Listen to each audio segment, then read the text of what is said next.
Hey, welcome everybody. Hopefully this is streaming live. It takes a little while for Zoom to actually kick in, so I don't even actually know when it starts to stream. I think it is now, though, so we're going to start this off. Mav's going to lead us in a secular invocation for this particular hangout, though. I'm looking forward to this. I've never seen a secular invocation before, so Mav, have at it. Lead us in this invocation. We are live, by the way. We are live. Yes, we are live. Well, okay, how do I start this? Thank you everyone for taking an interest in this conversation. I think when it comes to messy subjects like this, it reminds me of the complexity that we have to face in a lot of other areas of our lives where, for example, back in the day, there used to be only 4 classical elements: earth, water, air, and ether, or whatever. You know, there's like 4 or 5 of them. And since then, we've recognized that the world is a lot more complex than that. But it took effort to figure that out. We had to confront the complexity and add to our categories and subdivide. And in recent decades, we've started paying more attention to things like sexuality, and we've started to recognize that there's some complexity there that wasn't as publicly apparent. And so that's something that I think we're still in the middle of working on, and so we need to approach this in a way that allows for people to learn and allows for people to come together and cooperate. And there's a Bible verse that came to mind as I watched the interactions surrounding this issue, and it's Romans 12:18, and it says, "If it is possible, as far as it depends on you, live at peace with everyone." And I'm not going to give context to that one because it doesn't need it, but I agree with that sentiment. I think that as far as it is possible for us, as far as it is in our control, we should attempt to cooperate with people. And that's definitely something that resonates with me. I don't want to be the obstacle to cooperation. And I think if you guys agree with that, then I think we have a good conversation ahead of us. So do we say amen or do we snap? Is that the new? How do we do it? I mean, there are points there that but a lot of that stuff seems nebulous to me. I just already digging in. Off to a great start. Yeah. TJ's raring to go. Well, how about we address the elephant in the room going to thing, so to speak, with the actual topic of discussion, rather than Maeve's secular invocation. I'm just curious. Like I said, I don't know how it works. Do we do this as seculars? Okay. So we had president of the ACA, Jamie Boone, on with Shannon Q and Kyle on NonSec channel tonight, and I got to admit, it was actually a little bit better than I expected. At the same time, not as informative as I had expected. So it was kind of a blessing and a curse at the same time. I just want to say a few things before we get started, because people have asked me to kind of solidify my positions a little bit and clarify. I'm a long-standing supporter of Jamie Boone and Eric Murphy. I happen to like Talk Heathen quite a bit. It's actually one of my more favorite atheist YouTube talk show host. There's a number of channels that I do support, such as like Atheist Experience with TJ and Jim Hall and Courtney. Atheist Edge. Atheist Edge, yes, I'm sorry, Atheist Edge. Whatever, you're all the same to me, dude. I forgive you. You. My apologies. Atheist Edge. I don't know why. Yeah, I'm way ahead of the game here, as you can tell. GG. You're like leaps and bounds. Yeah, sorry. And of course, Fully Deconverted and a couple other programs. But anyways, so here's my take on all this. I started very early to tell people that I was in support of rationality rules. Not so much of the information that he was putting out. Now, I've never really talked about the actual information that he discussed in any kind of significant way, nor do I really intend to at the moment. But I was supporting his position as far as saying what he felt was his, position, right? I mean, you could disagree with him all you want. You could say his science was incorrect and he got some things wrong and there's some hyperbole. I don't think anybody's really at this point really questioning whether that's the case. I think that people agree almost ubiquitously there's some issues with this video, but just my contention was with the ACA throwing him under the bus and issuing a declaration and proclamation of heresy against the orthodoxy, and basically declaring him persona non grata and a heathen. And so the term they used instead of a heathen was basically a transphobe. Because of this, there have been people in the community that I do not have fondness for, people like Essence of Thought, Godless Iowan, and a few other regressives that I really have absolutely nothing to do with anymore. Actually, I have zero things to do with them. But they use this as an advantage to, I think, politicize these types of things. They're using it as their weapon to go after us personally rather than attack the positions and the things that we talk about. Because of this, a list was generated, as you all know, in the well, it wasn't the ACA's form. It was actually what's called Progressive Global Alliance. I think it was. Was that what it was? Progressive Global Atheism? Something like that. Something along those lines. PCA. Progressive Atheism Global. Progressive Atheism Global. Thank you, Macabre. And that obviously was, in my opinion, a McCarthyistic-like hit list for people that dares, to stand up for rationality rules, and named people on there as, either for us or against this approach. This black and white type fallacy, where they say, well, either you agree with us or you're against us, is not in any way, shape, or form how most people think. I think Rachel Oates pointed it out the best. Well, why can't I be on both lists?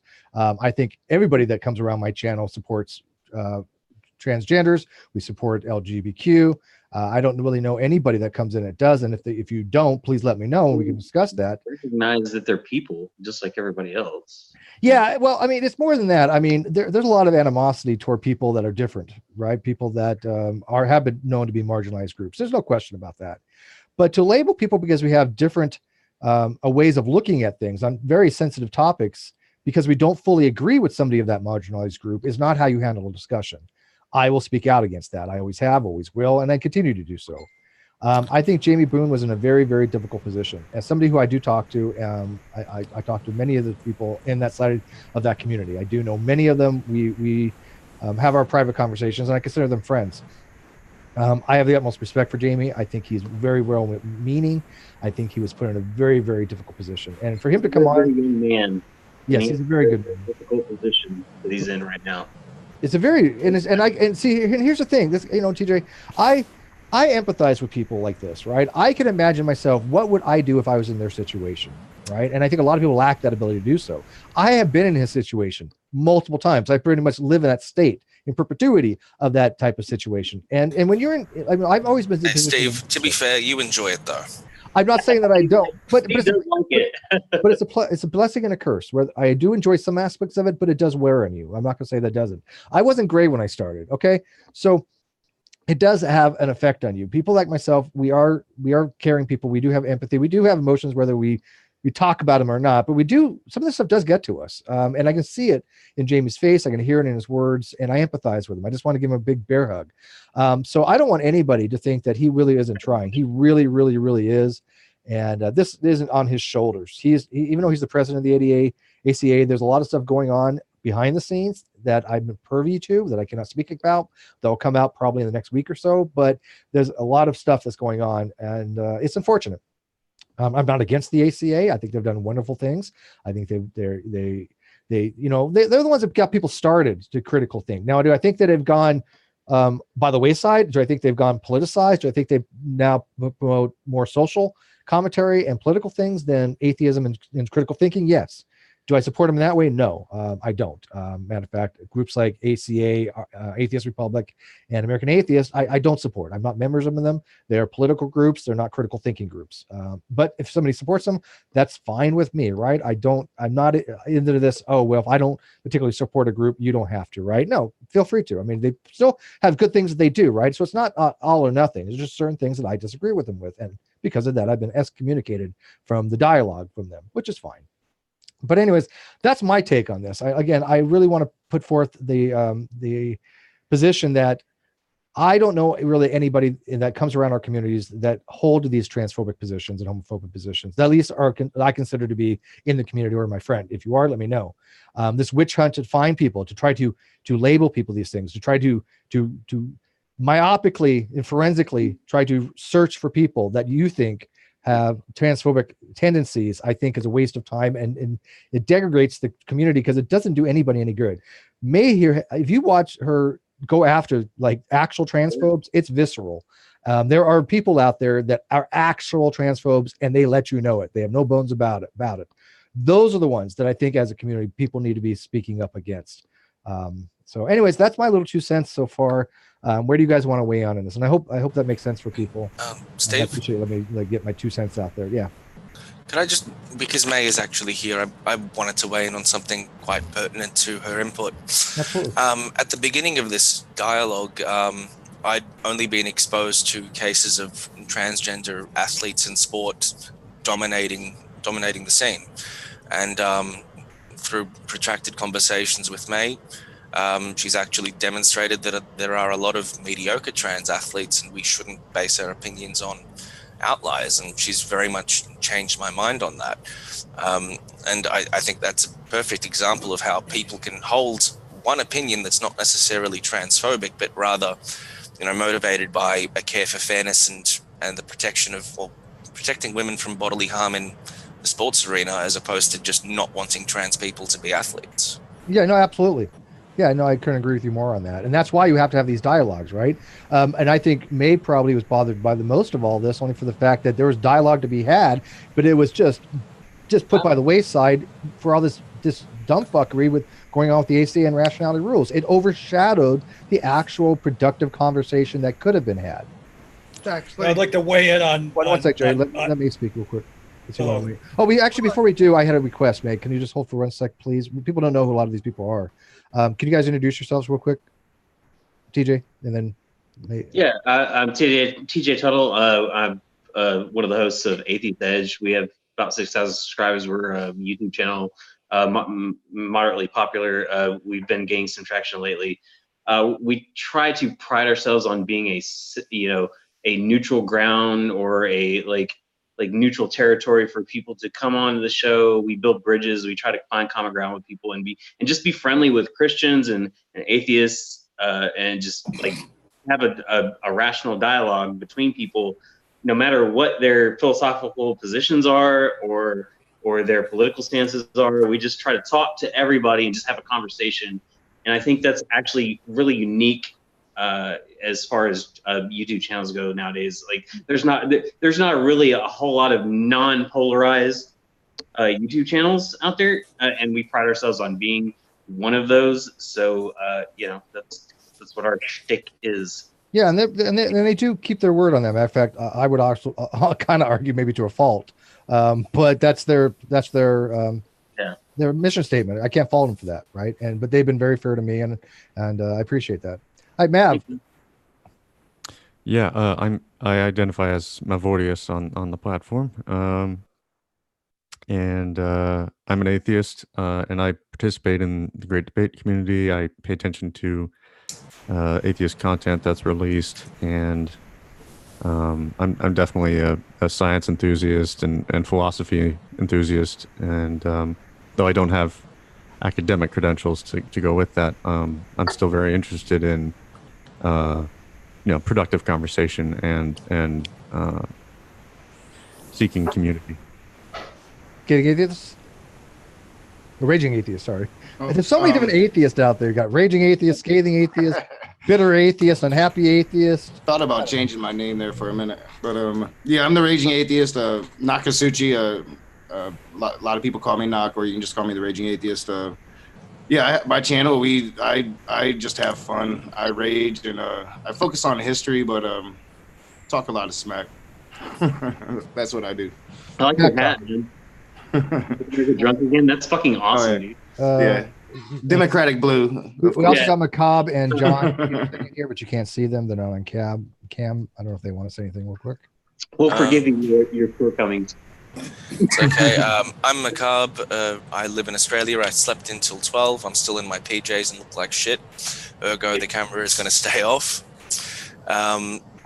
I've been part of the, I guess, great debate, so to speak, on YouTube and social media for, I think, a decade. I actually first got into it because I really loved Thunderfoot's Why Do People Laugh at Creationist series. For a while, I was a video maker. I decided it really wasn't my thing. And since then, I've just sort of been an ancillary character who likes to, I just value discourse, discussion, and sort of coming to the right conclusion through reason and input from all parties involved. There you go, man.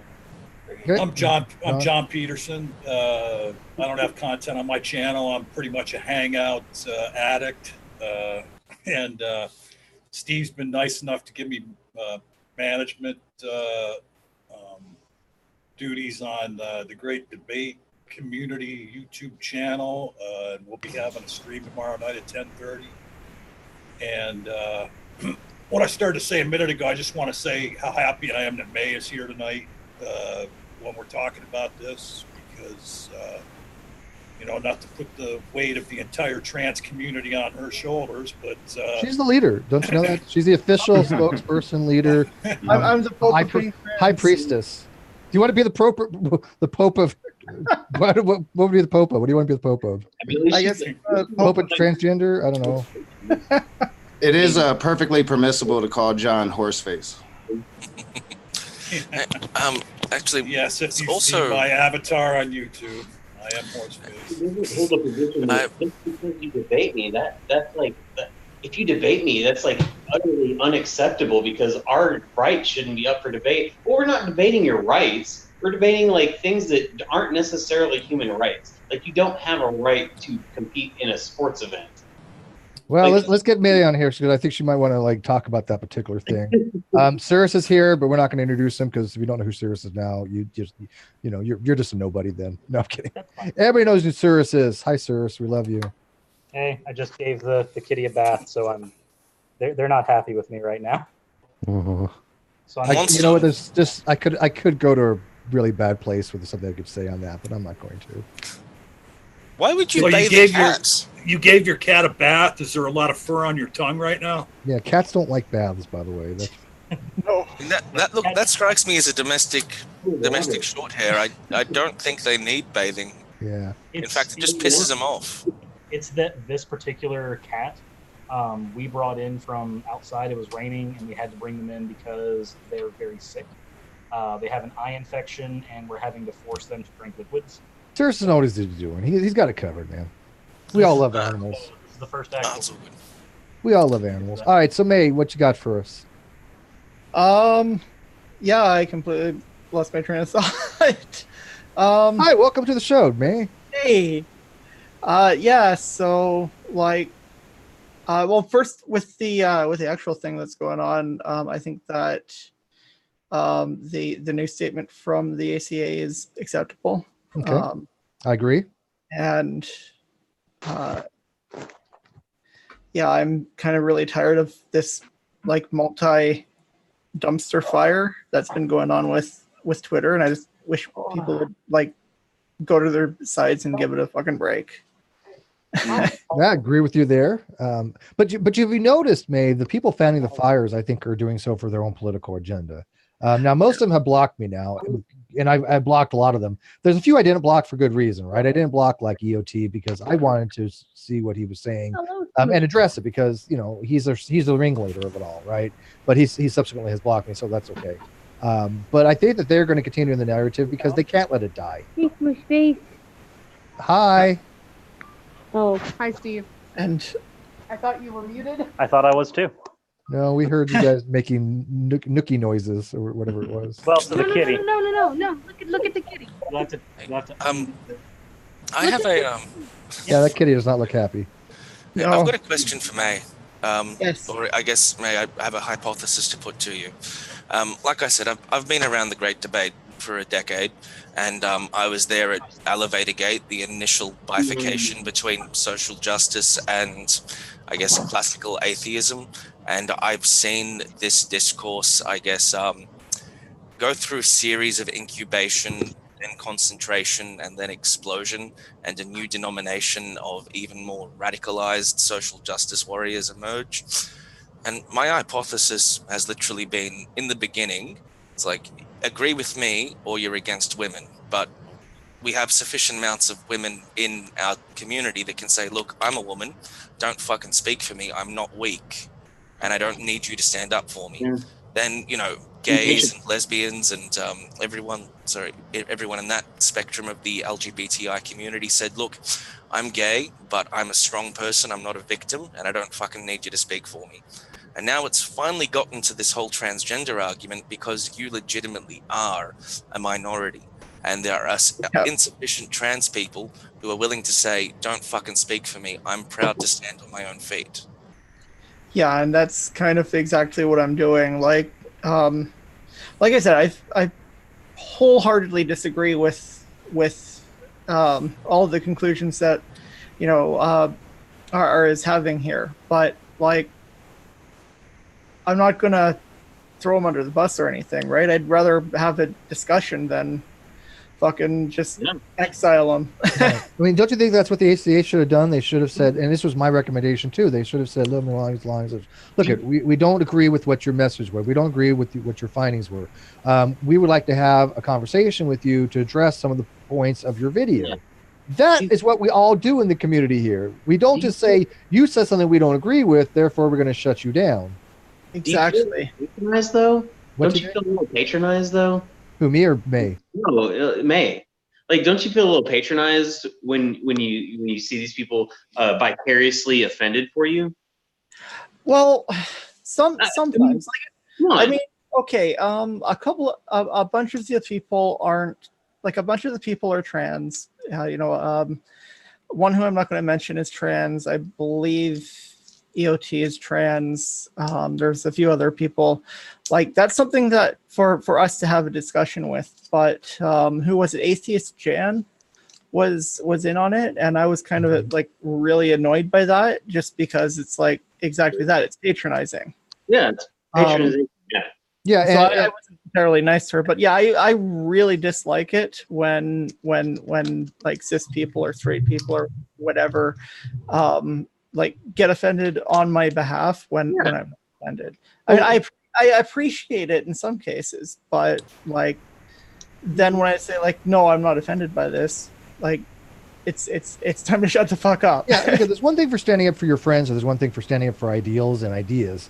There's another thing to basically just white knight for the sake of white knighting, because you end up looking like a dark horse. Actually, a really good example of that was back in the G+, when G+ was up.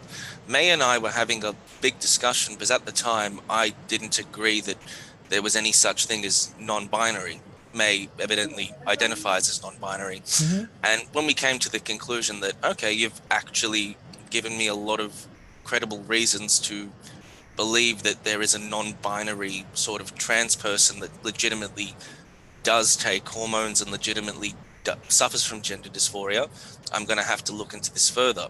And one of these fucking SJW trolls started making fun of me, basically calling me all those gender neutral pronouns and saying, oh, now you've suddenly had a change of heart. You're a bad faith actor. Yeah, that's just unreal, right? That's pretty unreal. You're a crypto fascist because you're now agreeing with me. You change your position because of good argumentation, and all of a sudden you're the bad guy, right? Like, look, I've never discounted non-binary. I've always recognized that non-binary is a thing. My issue is being forced to use pronouns that are very difficult to kind of use. They're kind of unwieldy, right? This is why I have a compromise. If somebody wants to use these weird Z-Zims, whatever, or they or them, I just call them by their name or whatever name they want to be called for. That way we have a compromise, because I'm not comfortable with they or them. It doesn't sound right to me, even though it's grammatically fine.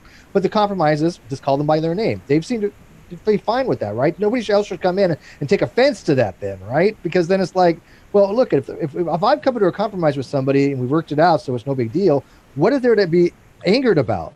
Well, right? The issue is that they don't want to compromise. They don't want reason. No, They've not said, all of them. okay, No, I can't say that. No. Okay, I'm talking about no, I'm talking about in the my moderate experience- ones that are looking. Okay, They're not, I they're don't not think looking that to be antagonistic. we're talking about the SJWs that Okay. that basically ignite in fervent fever of outrage. But the way I see it is, sorry, dude, I just wanted to finish this. The way I see it is, even if you demonstrate a willingness to change or you want to be reasonable, they don't want that, because they don't want discussion. What they want is to pigeonhole you into a category they can define as their enemy, because that Some, justifies yes. So then let's So you categorize can't it what it change. truly is social engineering. It is social engineering. Yes. Social engineering. Oh, yeah, And I absolutely. just want to say, sorry, I just want to say with Macab, like that's exactly why I have the discussions. It's because I can like try to change how people see things like non-binary. Well, May, do you remember when I was talking about Peter, right, who goes by Peter or Ethel? I use the pronoun he, because he even said he, she, they, or that he doesn't really care, right? This is his own words, right? And somebody else took offense saying, oh, you're misgendering EOT. And I'm like, okay, do you understand how bizarre this actually has gotten now? I just actually pointed that out to someone in the chat during the previous hangout, because people are saying I purposely misgender somebody, which I've never ever done. I pointed out, hey, on Essence of Thoughts YouTube about page, it says he's okay with all of them. Yeah. So. And this is why I came up in here, Steve, is because I feel like I know Essence of Thought, because I've watched his videos for a very long period of time, and I'm really glad Cyrus is here, because I think he might know him a little better, at least his position, because he had a discussion, a so-called an impromptu debate on it. But with Essence of Thought, like I have no problem calling Peter a him, because he presents himself and has, since I've started watching his channel, as Peter. Now, I know, and I've known watching his channel, that he is transitioning, but he hasn't really presented himself as that transition yet. So that's why I've always just labeled him a him. And when he comes out as his what he's going to become and what he's going to present to the world, well, then I'll respect him at that. But right now, it's just like, I think my thing on Essence of Thought and what I see right now, and what really scares me, is because I really defended him right up until yesterday when he put out his new video. And his new video is pretty much saying, if you don't agree that the things that Steven said in his video, Rationality Rules, are transphobic, then you need to be quiet. And I could no longer defend Essence of Thought at that point, because he's shutting out all opposition at that moment. You see it the way that I do, or you shut up. Yep. And I was done. Exactly. Telling me to be quiet then, or say, or whatever. Well, and look at, there's different, even in the trans community, there's different ways of looking at things, right? And so, for the outside type people, what are we supposed to do, right? All I do is I have to go by my own reasoning, right? For example, I'll listen to Blair White. I think she's very articulate, and I disagree with her in a few things. She thinks there are only two genders. I think that's a myopic way of looking at it. I think that there are bimodal distribution of gender. I don't necessarily think it's a spectrum any longer, because I have had discussions with PhDs in this field, in women's studies and gender studies, that have convinced me that the spectrum, using the word spectrum, is not quite the right word to use. I love Blair, man. Blair is fucking good people, man. She's fucking good people, man. But there is a bimodal distribution to be had. So you have bimodal means there's two modes, male and female of gender, yes, but there's a blending, because even if it is or is not a social construct, which I kind of disagree with her on. I think it somewhat is, but I think it's a lot of factors that go into gender. She recognizes that biologically there is male and female, which is something that I've got a lot of shit for. And so I do agree with her on that, right? But when people talk about pronouns, for example, as they present, this is what I will use a proper pronoun. Like, for example, with Blair, she's a she to me, right? I will call her with the female pronouns, right? That when people say people are misgendering, there's a difference between an accidental misgendering or a willful misgendering, because you'll see willful misgendering like with Matt Slick, right? He goes out of his way. We've actually shown this on the Non-Sequitur show when he was talking with Brenda. No, Matt is a horrible person. Who would have thought? Yeah. So we have to be able to differentiate between these things, between a willful misgendering in order to try to denigrate somebody because of the conversation, because Brenda makes good points, and for the fact that Matt Slick didn't want her to make these points, he decided to try to denigrate her by misgendering her. That's a weapon, right? That's what we should be denouncing, not people that either misgender accidentally or are unsure. This is where a little bit of common sense has to come into play here. Actually, yeah, and I get misgendered on a regular basis, and it's not intentional. I've only been on hormones for 5 months, then not necessarily entirely super femme. So it's like, okay, yeah, whatever. I'm never going to see you again. Bye. Yeah, but I would never allow any willful misgendering of you. That would never happen. Yeah, I'll tell you, in Metroplex Atheists, we have several transgender members. One of the main ones that stands out, a woman named Brandy. She's a transgender. She's a 50-year-old transsexual. She's transitioned like fully to being from male to female, and I call her she. It's she to me. Like, I never would ever think to call her anything else. She's Brandy to me, and we give her every freaking respect that you would give to any person that has transitioned to that gender. Like, we don't we don't there's no the easiest way to look at it. The easiest way to look at it is that she's one of us. It's like we don't there's no consideration that we would ever call her anything other than she. Yeah. There's no difference at all. The easiest way to look at it, and I've pointed this out to people before, is that to me, someone's gender is a label in the same way that their name is a label. So if I tell you that my name is Chris, or I tell you my name is Cyrus, whichever I'm going by at the time, whether bless you, whether we're meeting in real life or we're meeting online, if I tell you that, then most people would do unless you're Matt Powell, most people would do the courtesy of saying, "Hi, Cyrus, how are you?" Exactly. If I were to tell you that, hey, my gender is male, my pronouns are this, then generally speaking, someone would go, okay, yes, that's fine. The only time when someone would not do that, usually there are some there's some variances. What's up? What's the impetus for that? Usually it's religious, right? No. I'm not. I don't care. TJ, if you want to box me, that's fine, but I can box you just as fast. Anyway, my point is, it's usually, whether religious or not, it's usually hostile. There's some type of inflaming that is attempting to happen there. Sometimes it is religious. Sometimes it's not. I've seen cases where it's not, which is why I'm not quick to say that, hey, it's religious. I'm not quick to just easily throw somebody in that box and say, hey, you're demonized because you're religious. For me, it's whether or not there's hostile intent. Usually if somebody is misgendering, it's the same thing as somebody, if I were to just call Steve Martha and just call Steve Martha throughout an entire conversation, there's no point where someone would say that I'm being respectful to Steve. It's the exact same thing. They're both labels, and if somebody tells me what their label is, I'm going to use it. Because at the end of the day, there's no social cost to me for using that. There is social cost for me not using it. But at the end of the day, I think that's exactly how I see it. Say, like, hey, if you want to be called this certain thing, I'm happy to call you that. You want to say, hey, I'm not she, I'm he, or I'm not he, I'm she. Like, most people don't object to that. Right. Yeah, no, and look, I have, like I said, I have a difficult time with they or them. This is why I don't use it, right? Because I will forget that people get on me for that. It's like, I just rather not even deal with it. So I call persons by their name. And there's nothing wrong with that. As you said, that's their name, right? I mean, so that's, to me, is a very happy compromise. If you don't want to use certain things, that's fine. But I'm not going willfully out of my way to misgender them by calling them some gender that they're not. That's the takeaway. As you said, intent is everything. Well, I would say that this is actually quite a funny thing you brought up. I don't necessarily think it's always malice either. I honestly, he's right.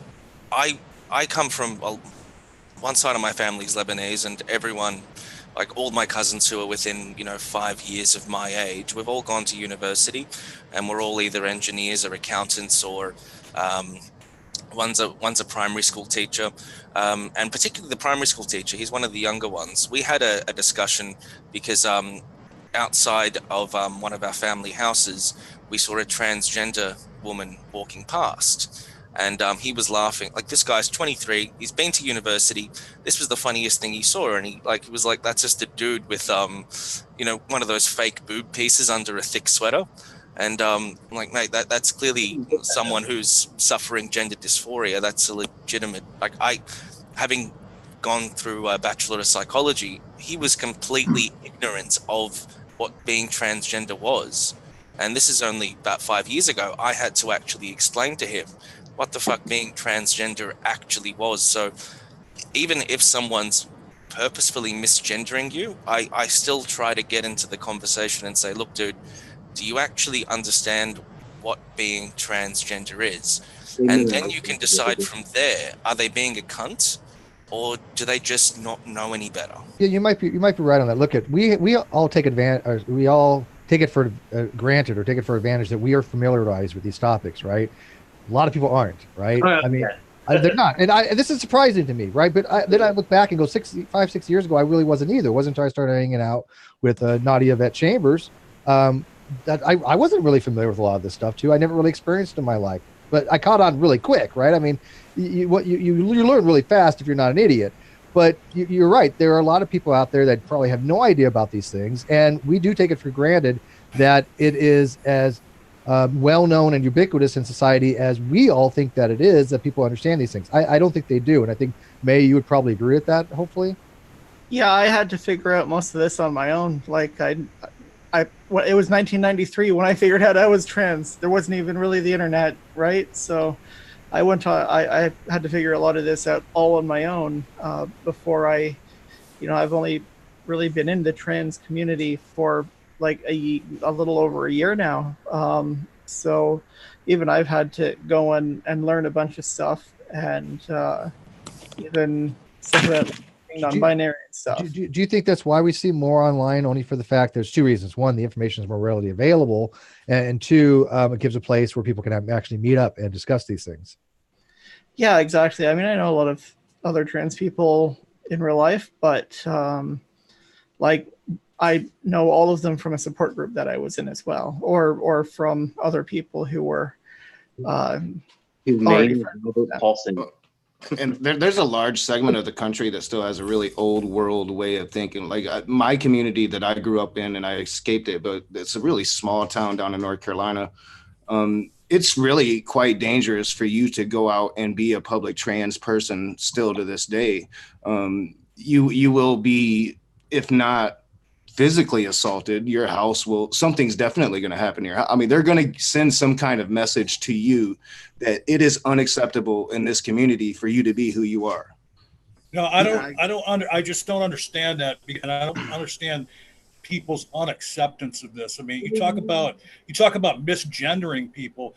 I was in a live chat the other day on Modern Day Debate, and there was a couple people in the chat that were claiming that there's no such thing as transgender. You can't be a transphobe because there's no such thing as trans. And the thing of it is okay. So when you talk about someone who's transgender, you're talking about someone who had a problem at birth, where they didn't come out as the gender they were meant to be. And people won't accept that, but they will accept all other kinds of, for lack of a better term, I don't mean this pejoratively, of other birth defects. Okay. Yeah. They accept other things wrong at birth, but for some reason they can't wrap their head around the fact that a person could be born with the wrong gender. That's not derogatory. Intersex is a type of birth abnormality or defect, but it's not a pejorative in medical terms. But let me ask people this. For those people that don't think there's such a thing, because to me, this is a bizarre way of thinking, that they can't recognize it. But if you have any type of empathy, all you have to do is say, well, what would it be like to me to have a female body, completely female body? Mm-hmm. Now, granted, I might enjoy it for a few days. Okay, you're not going to see me. Okay, granted that. Okay, but that's not. I wouldn't like it for very long, because this is not. I don't have that dysphoria. So could you imagine being that way your entire life? I could certainly imagine that. Therefore, why is it so hard for other people to imagine? Could we call you Martha then? Thank you, Stephanie. I think that's a Stephanie. marvelous point. Yeah, Stephanie's much better than Martha. Yeah. Oh, you guys would love me. I'd be hot. Are you kidding me? Please. You got to keep the goatee too. Oh, I would. Yeah, no, definitely. Yeah. Dye your hair pink, goatee and all. Still nice. I would wear a dress for like I'm secure enough where this doesn't bother me. If I would totally get doll all up in a dress and just go to town, man. I wouldn't care. I think it'd be fun for a night, but it's not who I am, right? It's just I've done it several times. Yeah, I got no issue with that. Yeah, it's not an issue. You can still be sensitive. Even if you don't think men or women, you can still be sensitive to those topics. I mean, you're like, hey, I get that you abhor the body that you were born in. Like that's not your thing, right? I get that, and still be sensitive to those things. So yeah, it's there's a lot of people who are different. Yeah, exactly. So, May, what's your thought on the accusation of? Sorry, May. What's your thought on the accusation of some people being trans trenders? People who basically want to pretend they're trans, perhaps for some sort of pathological reason, but pretend to do so they can hold people like you as a human shield in front of them and say, look, I'm trans, you can't insult me. I'm trans, you can't criticize me. Well, do you think those sort of people exist? Okay, well, first, transtrender is actually a very specific term that was created by people who don't accept non-binary people. It was actually created by trans people. So that's not necessarily something that you want to use. It's kind of considered considered an extreme pejorative. But yes, I have actually encountered a few people who have done this and admitted to doing this for various reasons. So people have done this, and the person was actually very much apologetic to me, and I'm like, okay, whatever. I don't necessarily terribly care. I think a couple of them were doing it because it's cool or whatever. Which I actually kind of am a little bit flattered by that. But yeah, that's more something that's used by a group of people called True Scum or trans medicalists who just want to basically invalidate other trans people for their own reasons. Okay, I've never actually heard of it from that aspect. I've always I'm more obsessed with the group dynamics of these sort of conversations, insofar that people don't want to come into the forum to talk. They want to come into the forum, find which side they prefer to fight on, and then say, okay, I'm on this side, so now everyone on that side's just a fuckwit. And whatever you say, you're a fuckwit. Yeah, and it's all no of matter us. how you say you're a fuckwit. Yeah, it's all or nothing. I think we've seen a lot of that on Twitter recently. That was the problem with all of this drama, it seems like, because rationality rules, Steve, these aren't just I mean, you guys have never displayed that kind of behavior before. To jump all of a sudden and say, oh yeah, you're targeting people, that's really weird. Well, because like I said, they use it as a weapon for other reasons. I mean, I talk about a lot of stuff. People do get triggered a lot of times, and Sure. And of course, I mean, my whole narrative against this whole atheism and agnosticism thing is people still, there's a lot of feedback on that, a lot of pushback, right? And Sure. people have used, honestly, have been used other unrelated topics to try to attack me because they can't do it on the actual topic that, I put out. So yeah, we see it quite frequently. Yeah, I think that's actually what's going on here, because really, I reacted that thing that you started posting about is, like you're saying, that people need to pick their battles and really identify intentionality in these kinds of situations. Like, you can obviously see if somebody is being offensive. Like, I think this is so commonsensical. Like you guys were talking about Slick earlier, you can see that this person doesn't like these trans people, and that's why he's doing that. But yeah, it seems like you're being attacked. Well, because they're like I said, they're forensically trying to go out and honestly twist a lot of things in order to Mhm. more of a narrative type thing. It goes even further than that. It's actually one particular person. I won't say his Twitter handle, but he pulled a Nephilim Free. I don't know if you guys remember who Nephilim Free is, but Unfortunately. he Really? once got Really? Do we not? Really? I've been around long enough to know Neffy.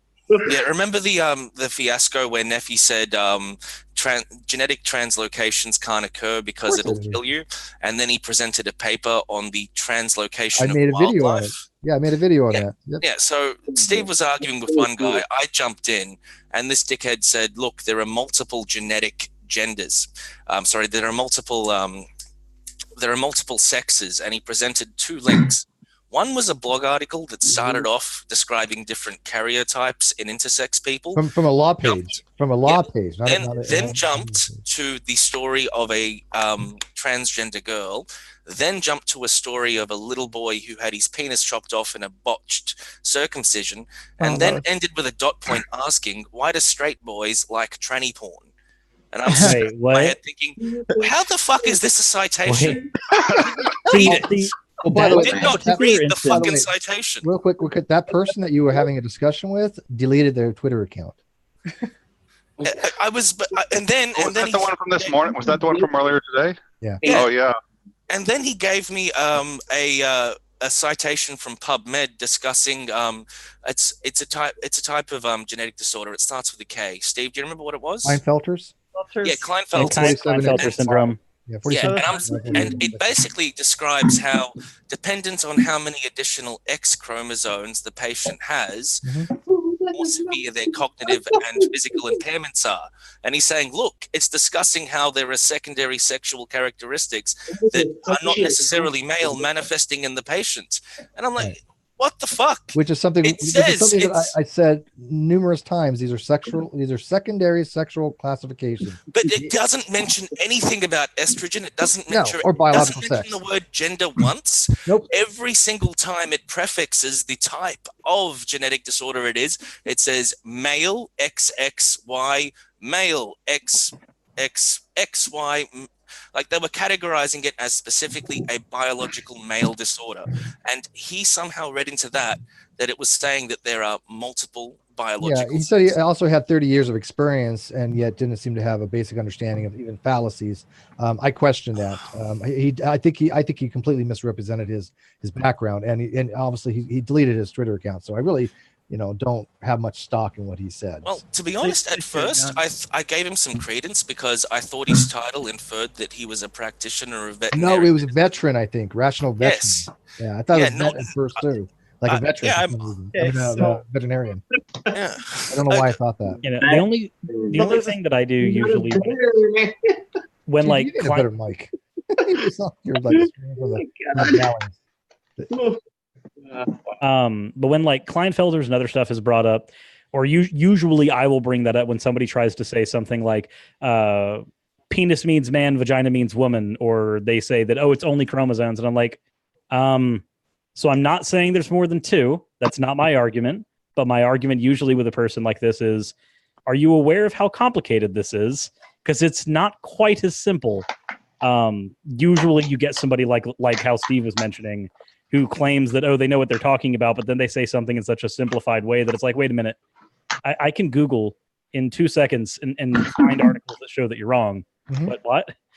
Well, I mean, but there's different ways of categorizing sex, and this is where people will get into the confusion. What's called the XY sex determination system. Then they do use X and Y chromosomes in that determination system, which I don't think is a very good system for that determination. That is why there's a lot of problems that way. With Turner syndrome, which is XO, Klinefelter's, X47XXY. You also have a whole bunch of different variants.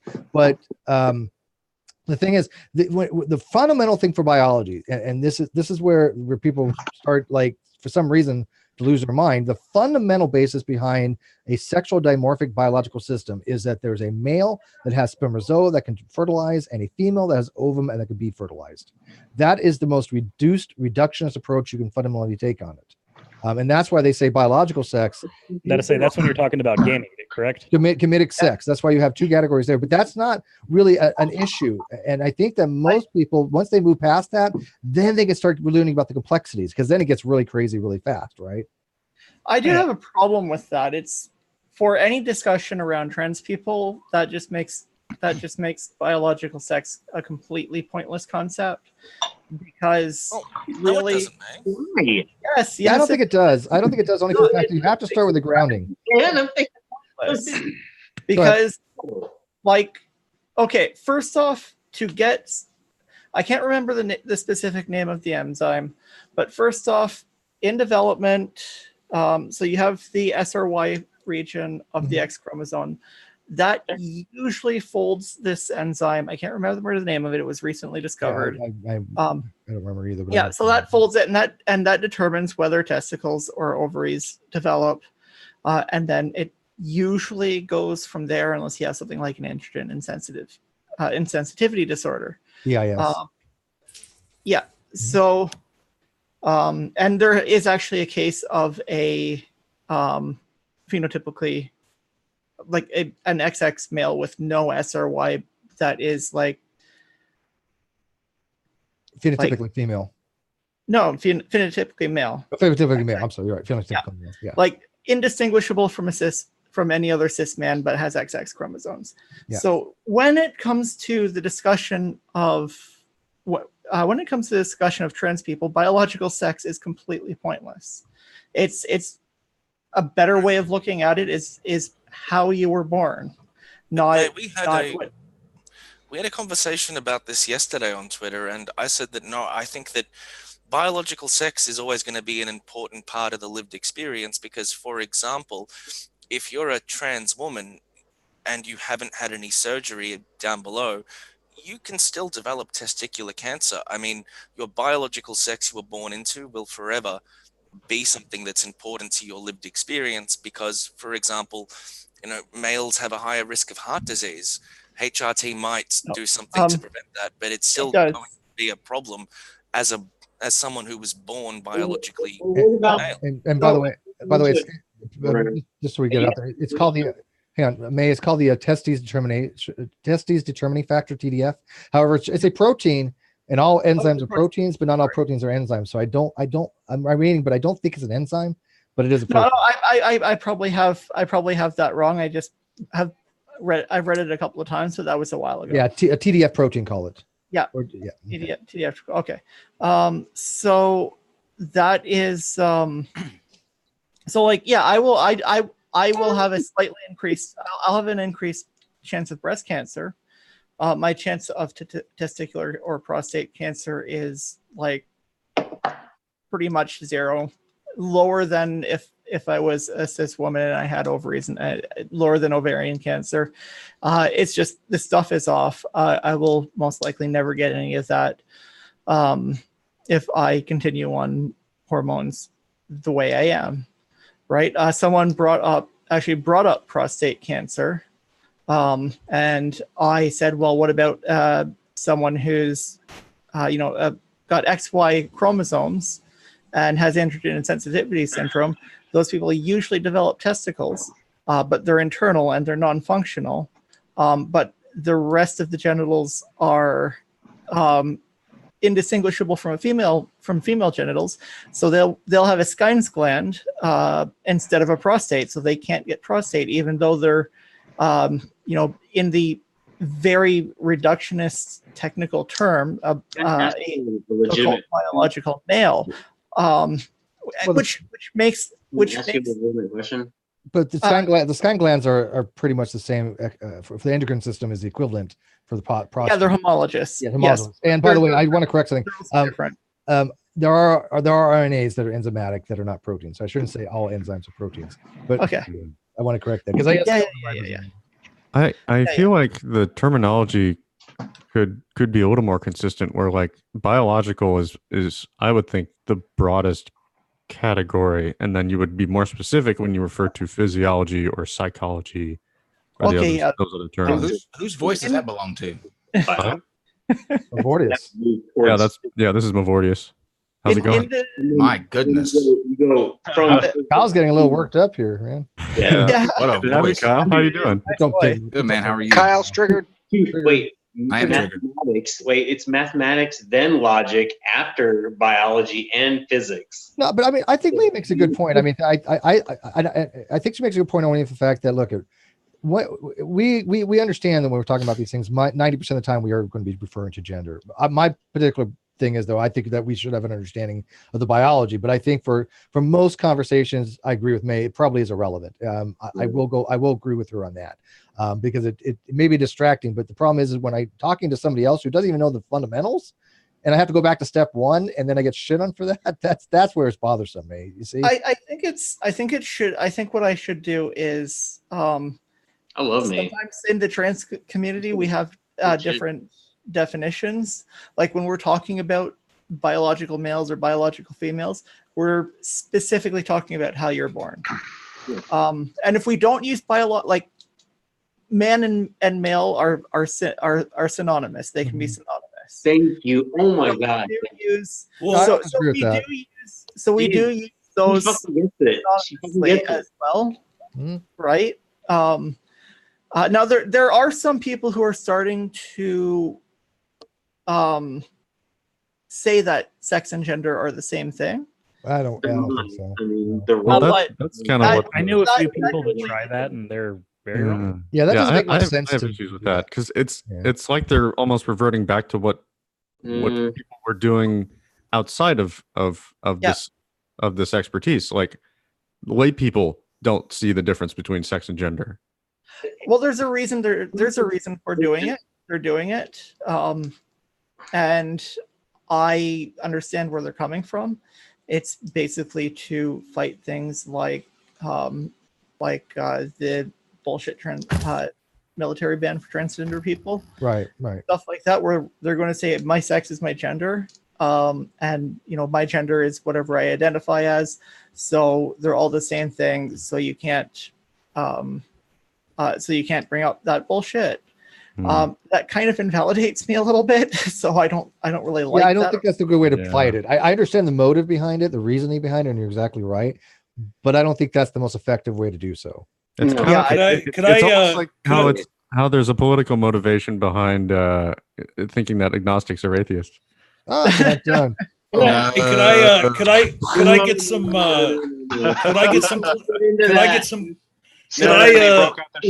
Stephanie broke out the shotgun there. Hey, let me just get in here for a second. Could I get some clarification from the more scientifically literate people in the room?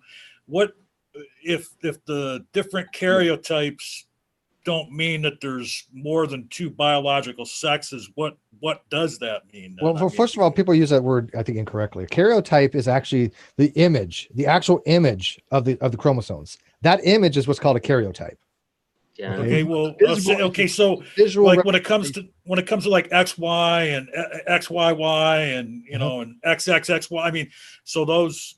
I mean, and then plus there's 22 autosomes in one pair. And then plus there's people that are born intersex. So why isn't there more than two biological sexes? Because intersex, is not a biological classification, but intersex deals with secondary sexual classifications. They still can be categorized fundamentally between male and female, or both.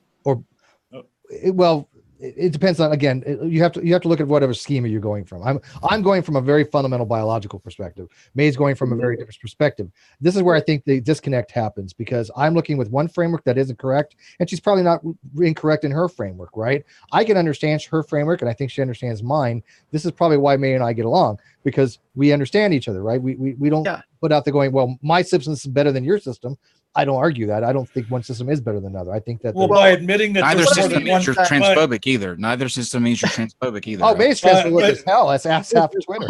Well, look, Steve. By admitting that there's more than one frame, by admitting that there's more than one framework, Steve, aren't you saying that there can be more than two biological sexes? What framework do we have? If you use the word biological the way May uses it, then you can use a lot of things, right? I mean, like for example, May and a lot of them use the word biological to mean what you were assigned to at birth, right? That's not how it is in biology, though, right? So it's one of those semantic things. It really, and I hate using that term, but it is a semantic thing. If you use the term biologically, how somebody may in the trans community might use it, then yes, of course, it might be different. You might have more than two biological sexes. But I'm coming from the framework in biology, and in biology, there are two biological sexes. So it's one of those things, which framework do you want to use? It's neither one of us is wrong. Now, she would be wrong, for example, if she said, well, Steve, in biology, there's more than two biological sexes. Then I take umbrage, right? Because now she's saying that my schema isn't the way it's actually taught and incorrect, but I don't think that she goes that far. True. I think that there's a more pressing. Sorry, mate. Let me respond, because this is directed toward. Go ahead, mate. Sorry. Sorry.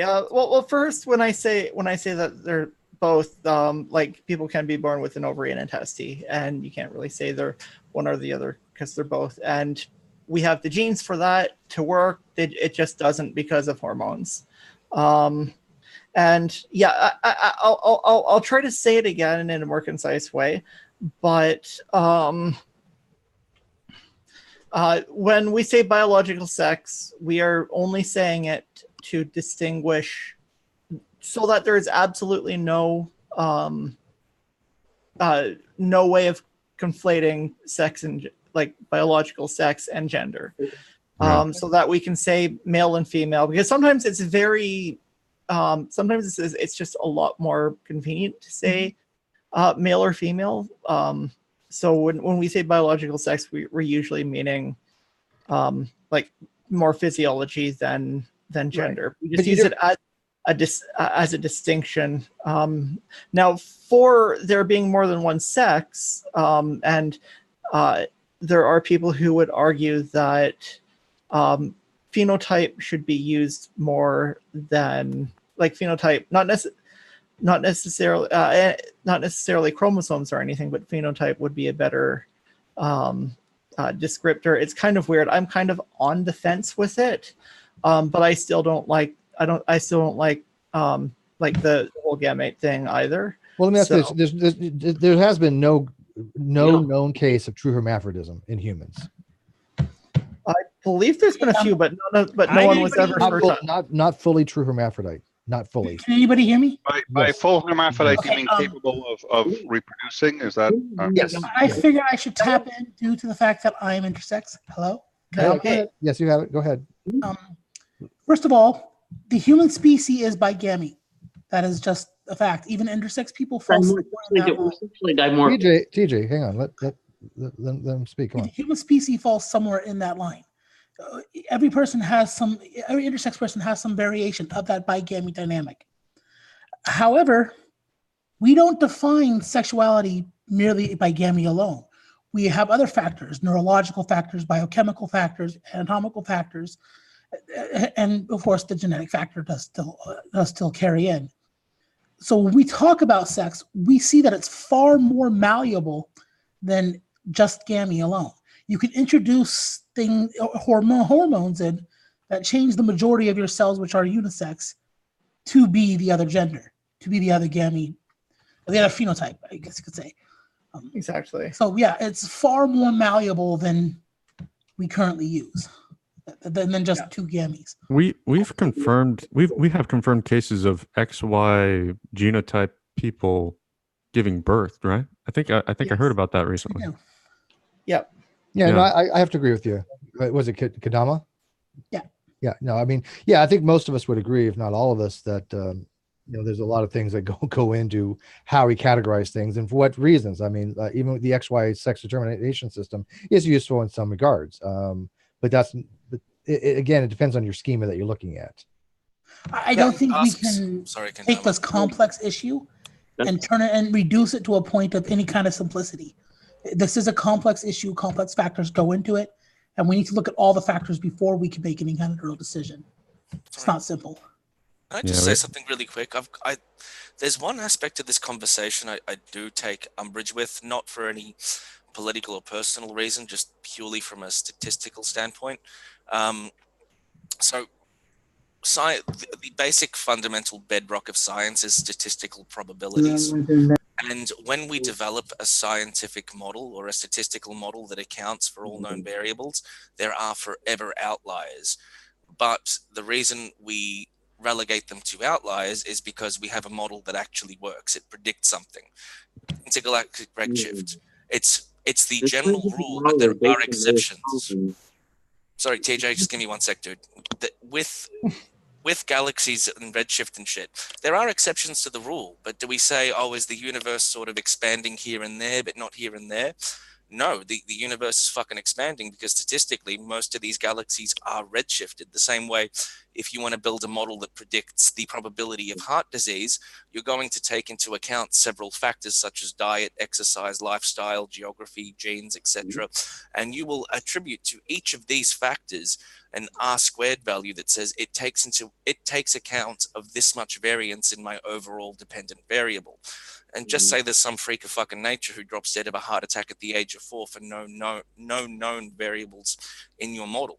You're not going to say rethink the whole model. You're going to say, well, this is a fucked up cat. I'm sorry, I didn't mean to denigrate the intersex individual. Sorry, Kendama.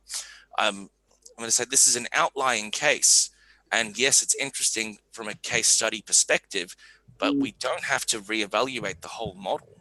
How many exceptions to the rules do you need in order for you to question the ruling? Well, they are. How many times does the banana have to fall upwards for gravity to no longer hold any bearing? Well, that's a genuine question. So what you're saying essentially is that the exception proves the rule, at least in some. I disagree with that. There are outliers, but it doesn't change some fundamental concepts, right? This is where I go back to the biological approach, right?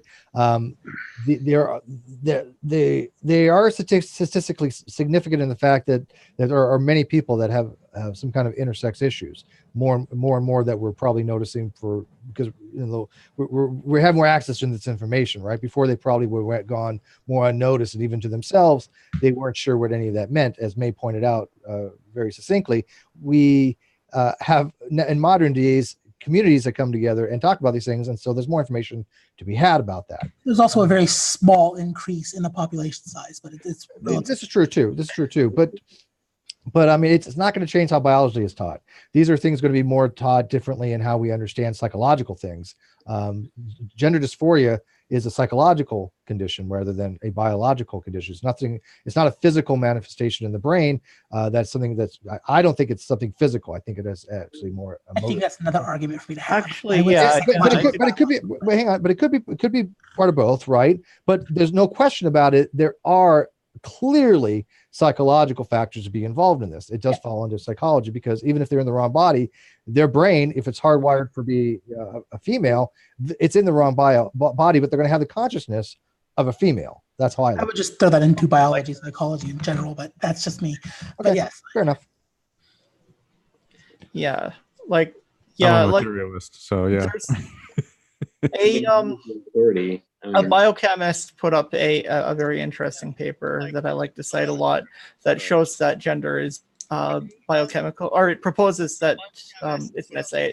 It proposes that gender is biochemical in nature, and it's based on. Well, I think if you go far enough back, you can do a reductionist approach where everything's kind of biochemical. Well, what I would ask is if you can send that to me, that would be cool, because, and this is because I actually had a debate with Essence of Thought on this topic where I went at it from a sociological perspective. I had a friend, Callan, send me a lot of research that I could go over so that I could come in with sources and not just be talking out of my butt. Like you usually do. No, yeah, well, that's fine, Steve. Me and you both. We're both great at it. I learned from you. I'm a good tutor too. What's up? I believe I posted that study on your Discord when you were having that debate. It's probably buried by now. I will find it again. So. Yeah, it's probably definitely buried, but I know you were in the chat while I was having that debate. So I want to read through that, because it's not one of the sources that Essence of Thought brought to the debate, though if they had, that probably would have helped their side of that, because I argued from the opposing side. But I would like to convinced him. I put it in the chat, sir. I convinced them to change their view on gender to be more biological. So I'm pretty sure they're new at this time. That's good. That's fine. So there was somebody that was kind of critical of the episode that was on NonSequitur show channel just a few hours ago. I invited them in, so they're more than welcome to lay their critique and criticisms out, if you wish to, the truest. Because I was watching the live chat. Sure. By the way, and I want to say that I think Kyle and Shannon did a wonderful job talking to Jamie. I know Jamie was clearly kind of uncomfortable. Yeah, he was kind of. Can you hear me, Amara? But kudos for coming on. He didn't. Oh, I mean, God, I give him so much props, dude. I think Hello? the world of Jamie. I think he's a really great guy. He did a good. He knows that's not his. He knows it's not his element. You can tell he knows, and he did it. Well, I think that now he has opened himself up to the other side of it. He's going to get ridicule from the other side now. Well, he knows that though. He's yeah, aware but of we're that. going to But he get said that. everybody. He said that. Everybody in this is going to get ridiculed no matter what they do. So it's just That's why I put my video out on the subjects, because I got to the point where I realized, you know what, one of these sides is going to demonize me one way or not. Yeah, so you're screwed The either way. important thing, might as well just place your Remember, stand. out of Kyle? all of the important thing to remember out of all of this, though, is this: that Rationality Rules is not transphobic. No, he's not. Nor should he be labeled as such. And the Jamie did the right thing in making sure that it was clear, because it wasn't at first, that they are not saying that he is. Right. And so that's the biggest takeaway that needs to be taken from what Jamie said, because a lot of people were filing underneath that first statement, saying that, oh, he's transphobic, and labeling that because the ACA put out that statement. And that is not what they meant. And I think Jamie did a really good job of clarifying that that is not in any way what they meant. They just were rebuking the video and not Rationality Rules. Well, I know for a fact a lot of board members did mean that, but as a organization, that's a little. Who knows what as an organization? Well, he clarified because he was asked point blank, "Do you feel this?" He said, "No, he is not." He does. No, I know. Yeah. Point blank. Yeah, exactly. He And is no, not I think it was a very good first step. I like the way the second thing was written. I understand it had to be politicized in some ways. That's a given. But at least address the bigger point. I want to interrupt for a second. I wasn't even aware. I may be behind. I'm sorry. So they retracted and wrote something else. Is that what happened? They put out another statement. Yeah. They offered clarification. Yeah, and I'm the only one. It was a good first step. Okay. Yeah, it's a good first step. No question about it. It was, like I said, you're not going to satisfy both sides regardless, I think. So I think this was probably the best course of action they could have taken. So I applaud it. I don't think they really could have done anything that much different. I don't think there's anybody better you could have had on to explain their new position that they put out, because I mean Jamie is one of the most sincere people that I've ever encountered. And he'll get better at handling these types of situations. I mean, he also kind of he wears his heart on his sleeve, and I got to say I was a little angered by some of the talk in the live chat during the stream that were throwing pejoratives at him. Yeah, I was trying to saying, "Oh, why don't you saying things like, why don't you go ahead and cry or something?" Like just because he was being sincere. And not everybody is good on camera, and you can't fault somebody for not being good on camera. Yeah, I was diffusing a lot of that. I was very supportive of James, and I always will be. But anyways, Truist, what you got for us? Sure. Like, let's ask Truist. Like, we had Truist in the chat, right? Yeah, go for yes. it, Truist. I wanted to clarify what I was saying. I wasn't saying that it was hypocrisy, but I did notice a difference between how Emperor Atheist was treated when he had his homophobic rant there, which I completely disagree with. Sure. You don't think he was homophobic? Let me clarify this though. The difference between the two of those is that Rationality Rules is not transphobic. Emperor Atheist is absolutely homophobic. I can agree with that. I can. Okay. Sorry, go ahead. No, please, Truist, go ahead. Little crosstalk here. Yes, go ahead. I can agree with that. However, I don't think you can ignore the fact that he blasted that video out to however many hundreds of thousands of people have seen that. What does that have to do with anything? He said he was wrong. He admitted that he was wrong in some things, and he's going to fix it. When has Emperor Atheist done that? Never. But that was more of a private thing. I would have never heard about that if it didn't spill over into Twitter. But we're talking. Because he posted it in Facebook. Emperor Atheist made a post on Facebook publicly to everybody. I commented about it on Twitter. It was not a private thing that happened that spilled over to social media. He brought it out in social media. Yeah, you denied it. Right out in the open. Yeah, you denied it. Here's the thing. When Emperor Atheist said what he said, a number of people, myself included, I came out and I said, listen, I'm hoping, and I kind of err on the side of caution. I suspect maybe you didn't mean it quite the way you said it. Can we talk about what you meant to say? And let's figure this out. And his answer was, No, this is exactly what I meant to say. That was his answer. Now, that's kind of what I got as well. And it was wrong. And it was. But here's the thing: when Rationality, when RR said what he said, and people started calling him out, he said, "You know what? Let me look. Oh, you know what? Thank you. Thank you. I could change this, and I could improve it." So there is a huge difference where once he realized that there was a context, once he realized that he was missing some stuff, he said, "Oh, wow, let me look at it." And then he got hit even after that. Now, with Atheist, and Rationality Rules. Rationality Rules never came out and said, "Hey, you know, you're a trans person. I don't support you," and that's what Emperor Atheist did. Or don't let your kids hang around two trans people. Yeah, I was actually about to bring up the don't let your kids hang around things that happen. Yeah, I mean, clearly there's a distinction. Like when that happened, wrong. when That's that all happened, wrong. my brain just went, EA, are you aware how Steven Anderson you sound right now? True.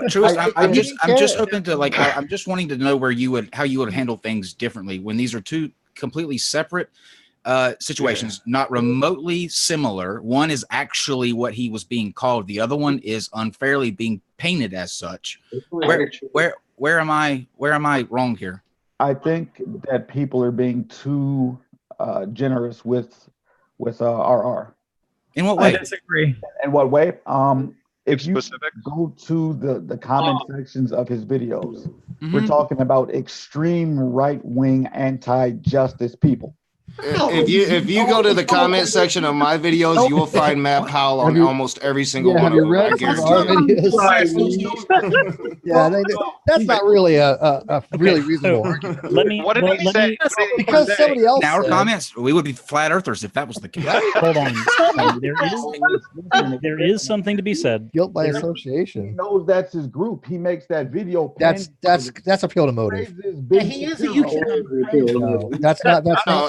Rationality Rules has a clear history, and I don't agree with some of Rationality Rules' political leanings.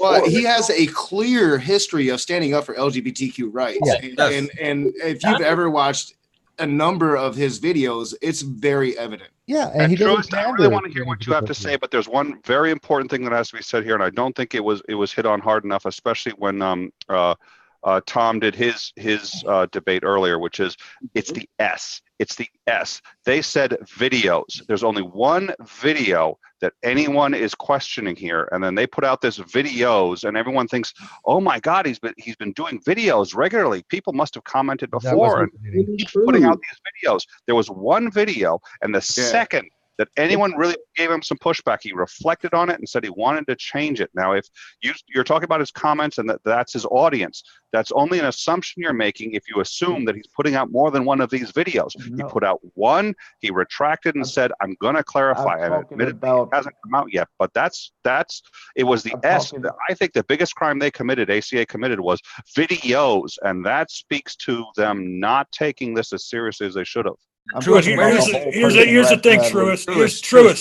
Here's the thing. Where's he specifically been in any way, shape, or form transphobic? Point to me a part where he is. I'm not saying he's been transphobic. I'm saying that he has a particular audience that he's pandering to. What does that have to do with me, though? What does that have to do with how I handle things? I mean, I am an extreme leftist, and I watch Rationality Rules all the time. Let's let him. I want to hear what he has to say. I really want to hear what he has to say. How is he pandering, and what evidence? He's wanting to say something bad, but man, raising these right-wing lunatics. Fuck, what does that have to do with me? The criticism was levied at me and how I handled the two situations. What does that have to do with me? His audience, anything? I'm pointing out why one person is being a homophobe, and the other, I'm pointing out why this person is not a transphobe, which he's being accused of. How am I both sides of that coin there? And Truist, have you ever watched a Blair White video? No, Truist, have you ever watched a Blair White video? Go into the comment section. There are tons of people making derogatory statements towards trans people and saying, "Yeah, Blair White fucking validates my transphobia." Does that make Blair White transphobic? No. Yes, I actually have a better example. the opposite of a transphobe. Is definitely self-hating. She's not a good person. She's garbage. I would agree like with Blair. Kadama on that, actually. I like some things Blair but likes. she's definitely a little right for me. No, Well, she's a I have conservative. I have a transition. Look, I have a transition vlog that I've kind of neglected because I stopped making videos on anything for a while. But I have a transition vlog, and most of the comments that I initially attracted were people who are transphobic. Okay, if you're targeting people fuck you. So I told them to fuck off, and I've deleted the comments and blocked the people because I don't need that shit on my transition vlog. But so are you going to make the same? Are you going to say that No. I'm pandering to TERFs? I'm They're not. coming to me. What I'm saying is like what happened with people. What I'm talking about is like what happened with Cult of Dusty, where at one point he was making certain content, then he looked around and said, I'm surrounded by pieces of shit everywhere.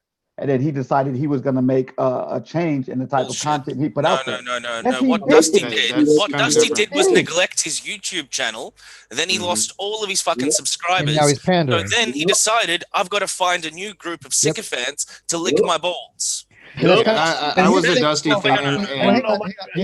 I'm also sorry, dude. I've got to finish this on Dusty because Dusty fucking shits me.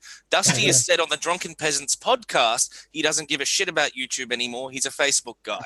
And then when his YouTube channel fell to shit, he changed his arguments to try and attract a new audience. In addition to that, he's also admitted on the Drunken Peasants he doesn't believe in any of the shit he says. He does it for the views. Yeah, I'm gonna go with. Hang on one second. So you're accusing Dusty of what rationality rules? No. Here's relevant to what You're claiming that's what he does. Hang on, this is the difference. Dusty has actually said these things. Okay, Dusty has actually admitted to these. Dusty's been on our show. Wait, let me finish. I talked to Dusty frequently. I talked to him all last night. I talked to him on Facebook and Twitter. And I was trying to get Dusty to actually denounce, this narrative that I'm actively going out trying to find transgender people to harass them. He wouldn't do this. He wouldn't denounce this, right? He hasn't looked into it, he says, right? And I'm like, Dusty, if you think that that's the kind of person I am, then obviously you're not the person that I thought you were, but that's cool. You don't have to stand up for me, whatever, man, but you're catering to this group because you're supporting EOT. You made a video on this supporting him, and you will not denounce what he said because what he said is bullshit. I know that what he said was bullshit, but you're not going to denounce it because you don't want to piss off your new base that you found. So this is exactly what Macabre said. It's kind of weird. It's kind of weird that you have to research something to his words. As if you didn't research it before. Why shouldn't we? If we don't, you accuse us of not fucking researching shit. None of this is relevant to what Truist made, the statement that Truist made, which was that I noticed that how you handled things differently between Emperor Atheist and Rationality Rules. And yes, I did handle them differently because they are completely different fucking. And I would agree that. Emperor Atheist was really bigoted. Rationality RR, he was just implicitly phobic. See, really I've been trying to say this for a minute. Look, Truist, here's the thing. You're conflating two completely disparate things, okay? Rationality Rules was under a few misapprehensions, and he misspoke.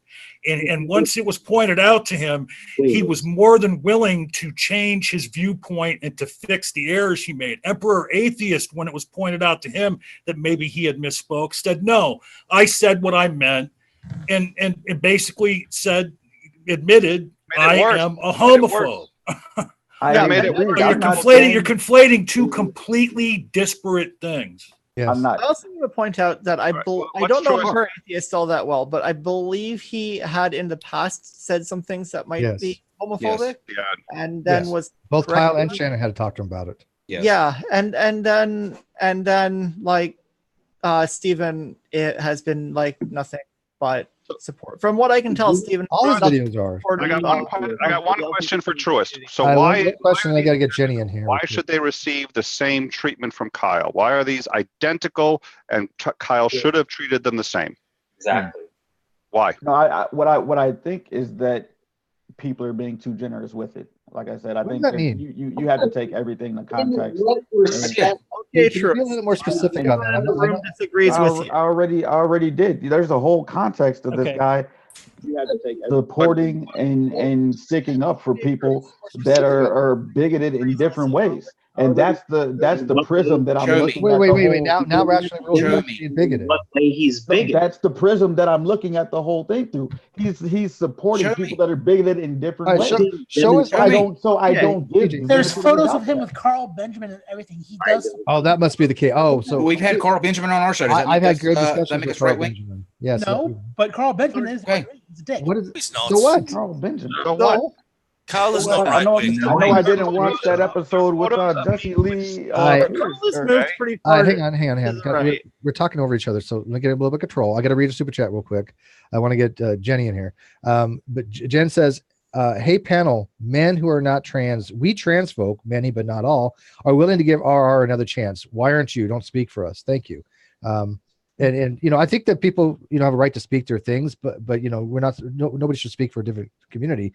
But most of the trans I've talked to, they are willing to give RR an opportunity to fix their stuff. I mean, in fact, I've only a very small percentage of the trans community that I see that are going after Rationality Rules, but they are very vocal, right? So, Jenny, you want to add on that real quick? I saw you sneak in. Okay, here. yeah. Hi. By the way, welcome to the Hangout. It's nice to have you here. Thanks. Hey. Yeah, basically, my take on all of this is basically what you've been saying, Steve, is that RR made a mistake, quite a big mistake, and he's hopefully fully admitting to that. I mean, we haven't seen his second video, so it could end up another shitstorm. We don't know, but you have to give the guy the benefit of the doubt. I would agree. The history of him is that he has generally shown support to the LGBT plus community. So throwing him basically, but putting a noose around his neck and trying to lynch him is just absolutely retarded. It's ridiculous. Absolutely agree. Steve, can I weigh in real quick? Yes, by the way. Bye. Hi, Brian. How's your machines? They're running like shit. Sweet. Okay, so if we're going to compare Emperor Atheist to R&R, We're not. Okay, well, wait a minute. Let's just hear me out. Hear me out. When has Emperor Atheist ever, at any time, retracted anything he said about the gay community? I just answered you. We're not. Wait, what's TJ's issue with Rationality Rules? He seems TJ. What's your issue with Rationality Rules? I don't have an issue with it. With Rationality Rules. I think he's a great guy, man. Like, he's really nice. Like, we talked to him and we had some interaction with him. Can I finish my point at least? Let him finish. Yeah. Thank you. He was trying to finish a point. All right, go ahead, Brian. Sorry. Okay, so he has to continue. Hang on, TJ. Go ahead, Brian. And then. Okay, so has Emperor Atheist retracted any of his statements or admitted any wrongdoing Not at that I've all? seen. Okay, so why should they be treated with equal respect? That's a good point. Well, I mean, technically, I guess he did offer some type of clarification video where, you know, he did address that the initial points were, you know, were hyperbolic, overstating, in poor taste, and he clarified what he meant by that, which was about, you know, he said stupid shit. Okay, no one's going to argue that Emperor Atheist said stupid shit. Yeah. Okay, but he did put out a video on his own channel where he explained what his position was. Which I think he doubled down on it. I didn't get that vibe that he was in any way sort of. Well, he was unapologetic. Yeah, he's definitely unapologetic. Yeah. Like I'm not saying there was an apology video. I'm saying it was a clarification of what he had meant, but it wasn't apologetic. So yeah, that's a difference. Do you agree? And you're level headed. You're kind of like me. We look at things very, very rationally. Would you not agree that Emperor Atheist clearly has some kind of homophobic predilection? Yeah. No, it's pretty. I mean, I thought that was pretty obvious. Yeah, I mean, it really kind of is, right? And I'd like to find somebody who doesn't think so at this point. Steve, what now? TJ, what I'm interested. What's your issue with the RR situation? It seems like you were. My issue is the statement by the ACA. I mean, which one? The first one, obviously. The second one seemed to be a placation Is that fair to say that? I would say you could say the same thing of Rationality Rules' current statements. They both are, but I'm not going to say that pejoratively. They both are trying to play at the other side in some ways. I think both acted emotionally and said things they shouldn't have. Yeah, I think they came out swinging wrong. Like, the Yeah, ACA came out swinging. of course they did. Yeah. Dude, fucking Kyle's fucking like spot on this. Yes, they came out swinging. They came out with an ideological position. Mm-hmm. Like an idea. Let me get this straight. Like ideology in and of itself is bad. Yeah, no. Right? No, I disagree with that. Yeah, I would disagree. I'm going to push back. Depends on the ideology. Ideology. I'm with them. Ideology is bad. No, I don't think so. Look at let me hang on. We all have ideology. Define it first. Ideology. Sorry, an ideological agenda can be good or bad depending on the type of ideological agenda and the type of ideology allows for no that's not course correction. Give me a good ideology. What if your ideology is altruism? What's a What good if your ideology is altruism? Virtue ethics. It can be taken too far where it can harm other people. Okay, so I want to rephrase that. Virtue ethics is a type of ideology. It's virtue ideology, sure. I think that any ideology taken past its basics can be harmful, even if its intentions are good. Sure. That's the definition of any. There's no good intentions can go in bad directions. That's true. I mean, exactly. Your ideologies are literally your guiding view to. Yeah, but no, I'm sorry, but that means I think. Hang on, teacher. I think you're confused. I think you're conflating ideology with ideologues. That's not the same thing. They're synonymous. I'm not for ideologues. They're synonymous because they're not synonymous. You would at all. Agree with the thing. TJ, why are you here? Why are you here, TJ? I will bet you it's an ideology that brings you onto this channel right here tonight. I will bet you $50 that you're here because of an ideology. Possible. Let's go to his further point, though. If I can, real quick, TJ, do you believe in open free speech? Do you believe in that? TJ, just admit you're wrong, and so we can move on. Because that's an ideology. If you want to have free conversations, that's an ideology. Well, I'm doing a lot of research right now on an ideology from Native American peoples. Never take more from the land than the land can heal. And had we listened to that ideology, the world would be in a much better place. Avoid needless killing. You must adhere to. That's an ideologue. Yeah, that's an ideologue. That's fanaticism, not ideology. I actually think that ideology. Oh, that's just a necessary. That is. Does ideology allow for you to take a different position? Yes.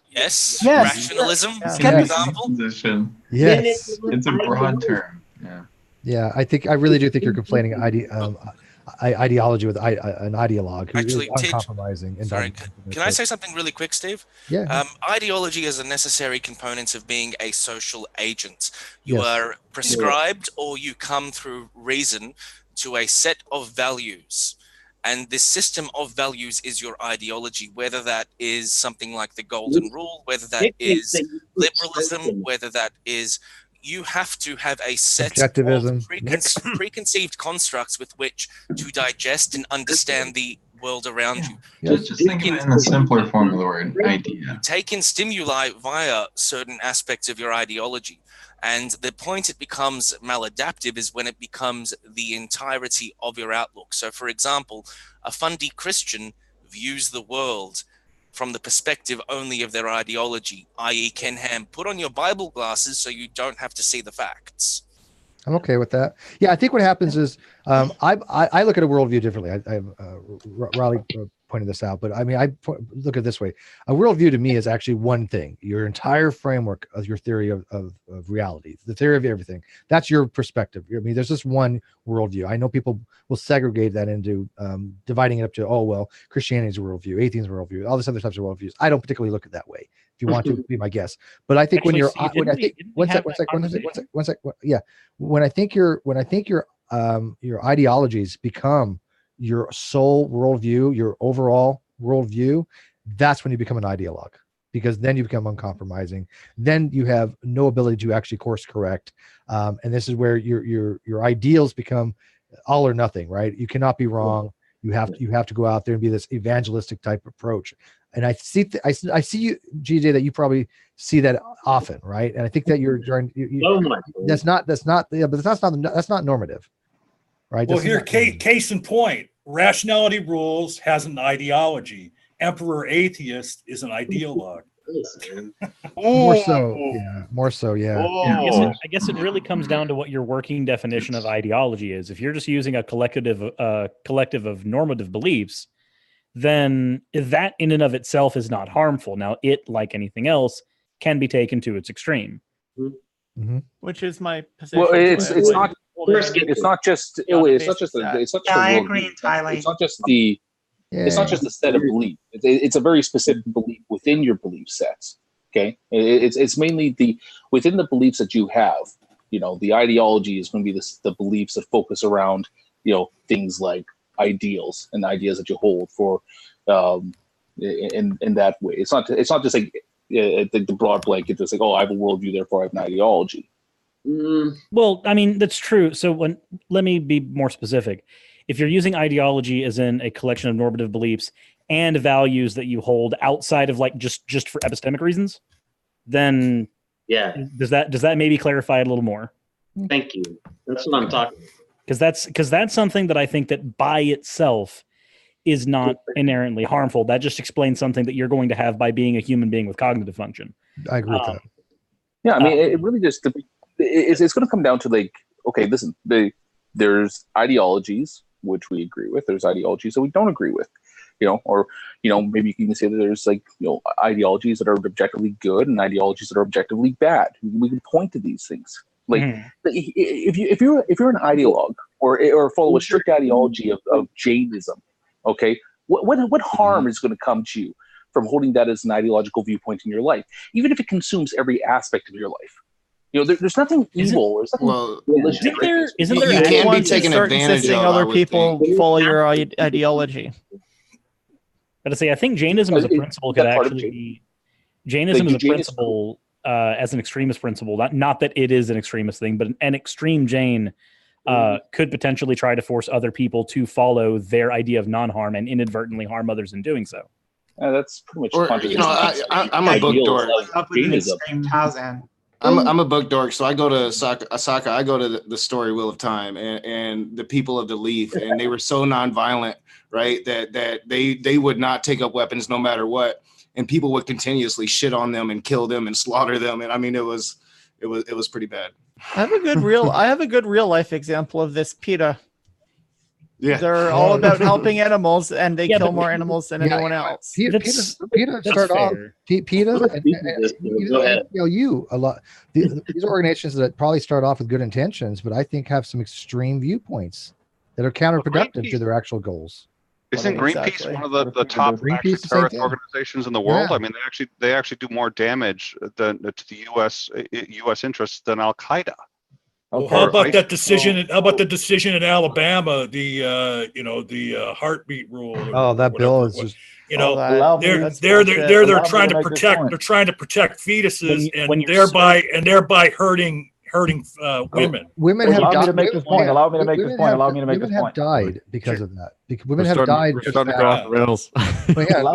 Allow me this one point. So we just went through a bunch of companies or organizations that people are saying they have a particular goal, but in actuality, what they're doing is hurting that particular goal. Yes. That's the same thing as Rationality Rules posting that video to hundreds and thousands of people. No, it is the same thing. It is the same thing of essence of thought. And other people. We're conflating killing.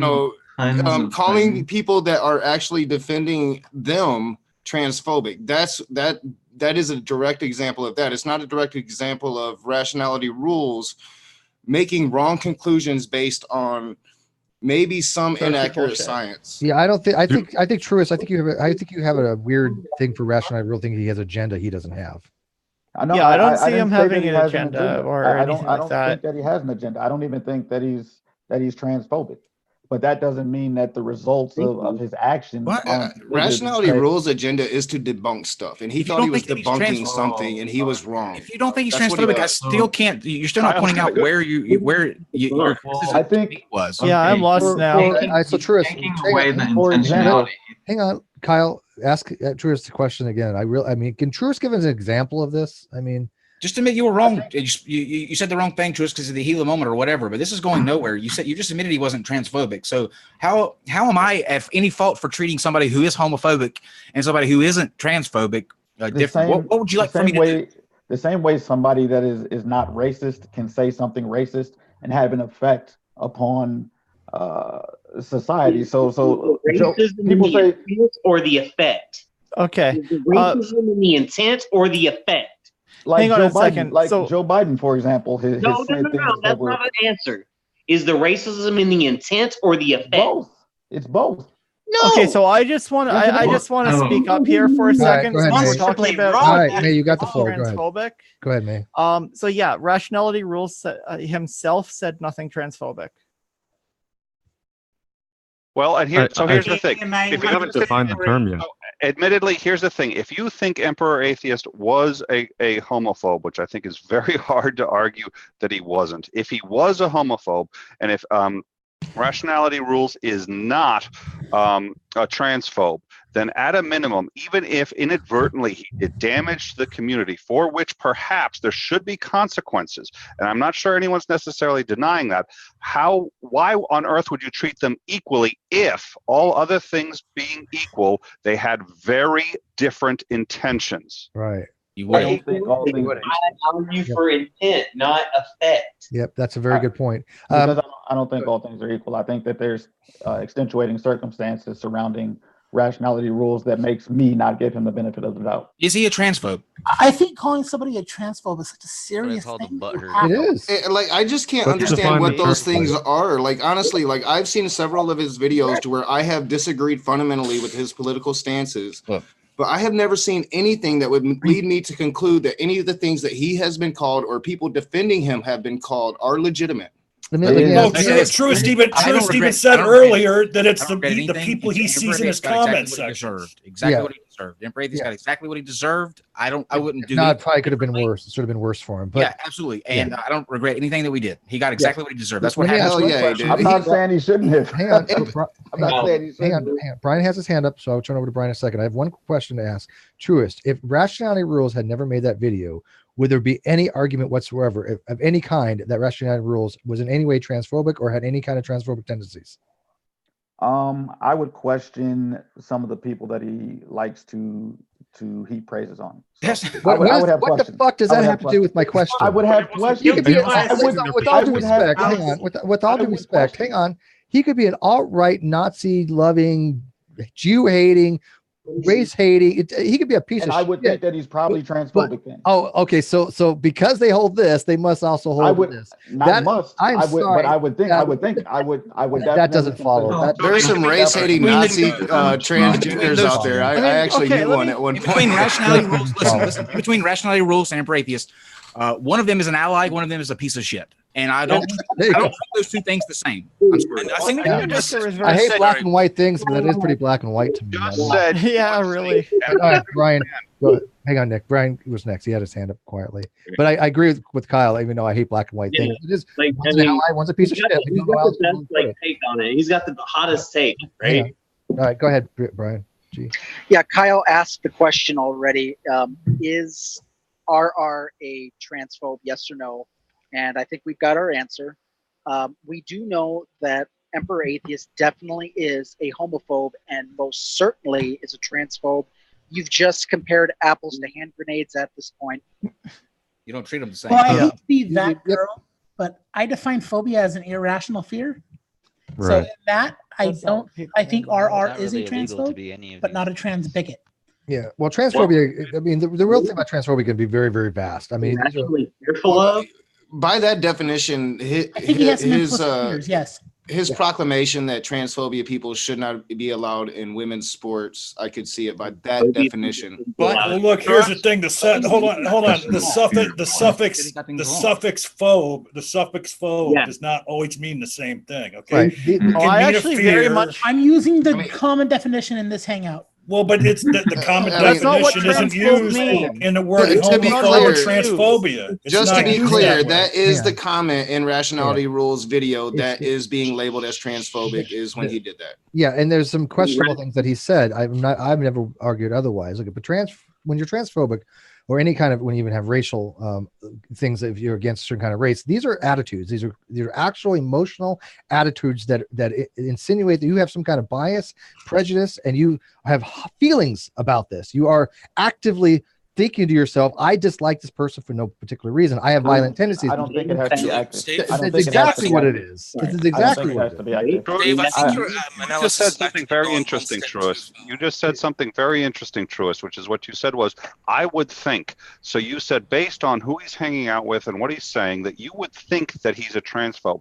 Now, maybe you're right, and maybe you can make that leap from A to B to C. But the thing is, there's a huge difference between your opinion and your instincts on it. I like to trust my instincts, so I understand where you are. But you literally said, I would think that. So what you're saying is that Kyle did not act appropriately because in one, where there was conclusive proof as to his opinions, and the other one where you're saying, well, I would think based on, because you literally What said, I'm saying, I would think, what I was saying is I would question it. I wouldn't automatically disregard it, because okay, typically but from you think what it should I've be treated the experienced, same based on that, based on what you would think they should have been treated the same, and Kyle should have treated them exactly the same. makes One, no sense there to was do so, these though. are words that I've never said. Actually, I think I I think that they I should have found the been more. nail. They should have been treated more similar. I think. And what I'm saying, I don't think Okay, so. I think No, why? they're completely separate issues. Why would they be treated similar? No, I think I found the nail, and I'd like to hit it on the head. Macabre has something. I'd like to hear what Macabre has to say. I think I found the nail, and I'm about to hit this shit on the. I think I'm about to hit the shit on the head. Whack it, baby. Whack it. What Truist is actually identifying is a trend in social media that involves public damnation followed by social extrication. What Truist wants to see is this pattern repeated, because Truist cannot differentiate between the idea that people can get together and disagree and between the idea that two tribes can fucking war and fling shit at each other. It doesn't work that way. No, I agree with you. Yeah, I mean, literally, Emperor Atheist told me not to take my daughter around the woman that has helped babysit her entire life. Like Rationality Rules told me that he thinks that some people shouldn't play a sport. They are completely different things. Okay, let me put it this way. I'm pretty sure that most of you in this room are either atheists or agnostics, correct? Yes. Would you then assume that I am an atheist because I have been hanging out with all of you? We're not saying you're atheist. No. I don't think anyone ever said that. I'm asking Truist. Would you think that I'm an atheist because I'm hanging out with all of you? I haven't seen anything from you before, so I wouldn't be able to make a opinion. But if I, just by the association. And another thing about that association is transphobia is so specific. It's very specific.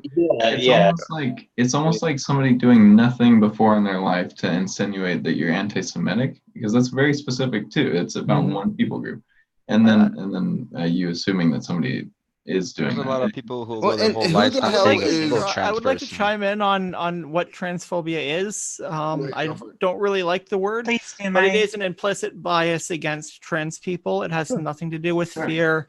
It has nothing to do with phobias. Have nothing to do with fear. It's actually an anxiety disorder. One that I have one that actually badly interacts with being trans. So it has nothing to do with fear, but it's an implicit bias against trans people. That's how it's That's not define fear and so no, it's not. That's how it's used. That is how Steve will transphobia go on is about Steve will go on about fucking let me clarify this, May. how words are used. Okay, I don't think it's how it's used that way. in the social justice circles. Oh, okay, that's a good clarification. Glad you said it. In the social, Like that's how most trans people. That's how most fellow trans people will use that. Because the way I look at it, if I have a predisposition toward you, if I say, hey Kyle, I dislike you because you're gay, I have a disgusting feeling because you're gay, I am revolted by the fact that you're gay. These are feelings that are invoked upon me, and they're based upon an irrational fear. That I think is the core reason why somebody would have those types of feelings for somebody, because they have an unreasonable, unjustified. Don't knock it till you try it. You know. Earlier it was said that it's a active, like a active hatred or feeling that people are hatred, acting on. You can just copy paste the definition of racism. I don't think and that replace it with it's active. or gay. I'll give the example of police, for example. I think police are generally have a bias against Black people. I don't think that it's active all the time. I don't. I agree with you there. Actually, you know what? I can agree. More or I can less agree with that. racist than the general population. I'm sorry. Fair statement. Let me ask you a question. If a cop or more or less racist, you can't talk over each other when somebody's talking. Let them go with it because no, I know there's a little lag very here. important that I asked him this question. Yeah. It was very important. Then go ahead. It's not like we don't have 20 people in here right now. Literally 20 people I've counted. Some of them aren't shown. Like 6 people aren't 7, 8, 8. Half of it's not shown, but there are 20 people in here. People. Go ahead, DJ. Come on now. Go ahead. Go. Is it more likely or less likely that the general population is more or less racist than the police? Are more or less racist than the general population? That's a hard question to answer because I think it's generalizing. I think I'll say this. I think it's worse. Hang on. I think it's worse when the police are, because the police have. Yeah, for sure. But that's why it's important to ask the question.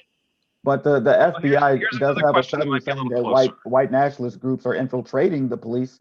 So not only the police, but the military as well, and so are gangs. It has nothing to do with why we were here, which is how I should have handled the situation. The point that I'm making is that it doesn't have to be an active hatred. You can still do things. Exactly. Kyle, you're not going to get a resolution on this because honestly, okay, so we can just end the conversation then. Yeah, honestly, Truist, I don't think you have an argument on that. I think that you literally you made a comment that I just don't think you could substantiate in any way. Can I bring it back on topic? That I think you should have treated R with more hostility. Wait. We should have treated rationality rules. Okay, Kyle and myself, because I'm including myself in this because I stand by more hostility. So we should have been more hostile. Why? He's not transphobic. TJ, to make you feel better. I gotta hear the guy is a freaking ally of exactly. Thank you. Why would you alienate somebody who's an ally to your cause just because they made a mistake? Or even like apathetic or neutral. It's a big mistake. Yeah, good point. Thank you, mate. Even if they're neutral on it, you just made them an enemy rather than a potential ally. Exactly. Let's talk for a second. Let's assume for a second there are 2 police officers. One police officer shoots a Black man and he says, I did it because he's Black, and we all know that Black men commit more crimes, and that's why I shot him. And then someone else shot the Black man because he said, I couldn't quite see, it was dark, and I didn't have enough information, and I'm really, really sorry I did it. Do you treat both of those officers who shot a Black man the same way, or do you treat them differently? Don't you have awesome point? Awesome point. Does the second officer have a history of hanging out with the first officer? Why is that relevant? That is not relevant. That is not relevant. Listen, I hang out with Steve. Truist, you're digging yourself. I hang out with Steve. I have a cousin who's racist as hell. I have to hang out with him. It doesn't mean I'm racist. Do people think that I go around asking people for their definitions about things because I hang out with Steve? Exactly. It really bothers me when I hear this bad of argumentation because I'm really like a good argument. You know, when somebody makes a good point, I point it out. May made a brilliant point about, she noted, what about neutral people, right? These are good comments that lead to a good dialogue. Truist, I just don't see you making any rational, valid points to be had here. So Truist, going back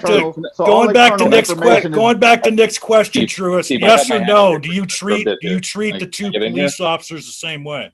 I don't trust either one of them. Oh, that's not the question. That's fine. It's a good answer. I don't trust either one of them. But that's a non-answer. That doesn't answer the question. And that's not the point. Does anyone trust based on the information that I just gave you? Let's assume that you don't have a crystal ball. You can't read into their heads. You don't know anything more than what I just gave you. You're going to have to make a decision how you're going to treat them. You might be wrong, and that happens. How are you going to do it based on the information I gave you? Because that's all people who've been making decisions have. Because I have reason to think that cop is just like the other one. Guilt by association. You are being a bigot right now. Let's let's modify Basically- this. kind of what they're doing. Basically, he's reading into the situation. I think bigot is actually a good word, but I think he's reading into the situation and he's applying his own emotional bias into Right. Yes. an objective. No, Steve, He's not I think- objective. You would say the least. Steve, I think it goes a step further than that. But you're I think the objective. issue here is, I've got to say this because it Soccer relates goes to what I next. said before about how you can either walk into a situation under the assumption that there are two tribes of people just flinging shit at each other, or that there are two groups of people with differing opinions who just want to have a conversation. Now, This is only for stupid people, though, Now, because nothing of stuff happens in a shut up for a vacuum. second. None of Truist, this shut up happens for in a a second. vacuum. No, You're acting like this happens in a vacuum. It listen to the doesn't. analogy. Truist, The listen to analogy is already stupid. The analogy is already Truist, stupid. Truist, let me finish. Let me finish. TJ, shut up for a sec. Stand by your Let me original finish. statement. You are stupid. Okay. Sorry. Let me finish this. So, with the whole social media, public fucking damnation, then social extrication, what they essentially do is work out what box to put you in on the most superficial information possible. So, for example, I was accused of being an alt-right troll because I retweeted Ben Shapiro. I don't agree with anything he fucking says, but I think he actually makes some good talking points for conversation. It facilitates dialogue. That doesn't make me alt-right. That doesn't make me a fucking racist. What you're doing is the exact same thing that happened to me. You're saying I can identify a way to be discriminate against you based on the most superficial fucking details because now I can call you a piece of shit and treat you like shit. It's not the way you hold a conversation. It's not the way you judge the value of one's character. When you judge the content of one's character based on superficial nonsense, it's bigotry, i.e. not liking black people, i.e. not liking Jews, i.e. not liking Muslims. Fucking talk to these people and give everyone a fair chance until they've demonstrated to you that they actually are a rotten cunt on the inside. And then you have Should I ignore the information I already have? Should I ignore the information I already have? Well, Don't no, have but any other just information. Wait. Truist, he gave, when Nicholas, and then Suck, I know you have your hand up. When Nicholas gave you this example, there was no other information to be had. But that's what I'm saying. That's why the example is stupid. You're eisegeting, not exegeting, okay? You have to give with the information that he's given you. You cannot add more to the narrative just because it doesn't, you don't like the It's not, but it's not realistic. hypothetical. That's irrelevant. Most hypotheticals aren't. Let's talk about the guilt by association. Philosophy. Look, let's go back to the 80s, right? A black man robs a bank. Cops come in, take down the whole project. That was bigotry. But the black man was related to the people in the project. Why He is he came in from a the project. project with you already? Why is he in a project? Okay. Oh my God. Wait. It's guilt by association. That's a valid point. Yeah, That's a valid point. Why is he in a project automatically? The basic criticism of this is that He's giving an example. making conclusions out of the smaller degrees of data sets is the sign of a conspiracy theory. Like the smaller the amount of data, the weirder your theory has to be. So, That's a good point. All anybody is criticizing here is just don't jump to conclusions because of tiny things. Yeah, don't read into things, man. The sign of all All right, Sokka, you want to? Sokka's got his hand up. Yeah. Oh, sorry, I'm putting on mute there. Sorry, so back to the problem, because there's a lot of like this idea like that rationality rules did something wrong, and I'm just trying to get some clarification on like what was wrong in rationality rules video. I mean, I know there was some people that brought up objections that he was hyperbolic in his speech when he mentioned things like this is the end of female sports, and that seems to be the major complaint that I hear. Studies thing too was. What was that? Rogan stuff. Yeah, the Seth Rogen, when there was something like, well, it's a man. I think that was a little inflammatory. Yeah, could we boil down what his reasoning was for why he thought it would be unfair for trans women to compete with cis women? Can we boil I just have one question with that though. When it comes to like this topic, women. okay, when it comes to that topic, like I've spoken to trans people before that agree that the structure and organization of sports, when a lot of like the leagues and stuff was not developed in mind with to accommodate transgender people. In which case, that there's a suggestion that there needs to be an overhaul of the entire kind of system and how we approach these. I would agree. And right, which would mean that his position, or the position just saying that. You can't just simply, just say, okay, well, you're a trans woman or you're a trans man. We're just going to fit you into a system that was not created to accommodate people with, that are transgendered at that time. There needs to be a restructuring.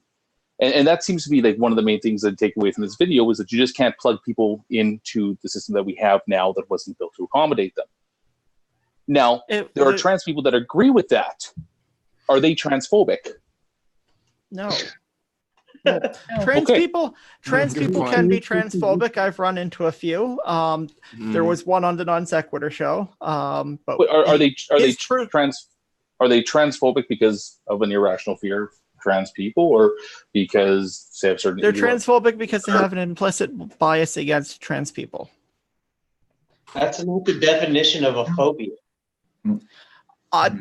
That when people are saying transphobia, they're meaning something akin to racism, not something akin to arachnophobia. Yeah, it's a lot different than my fear of spiders.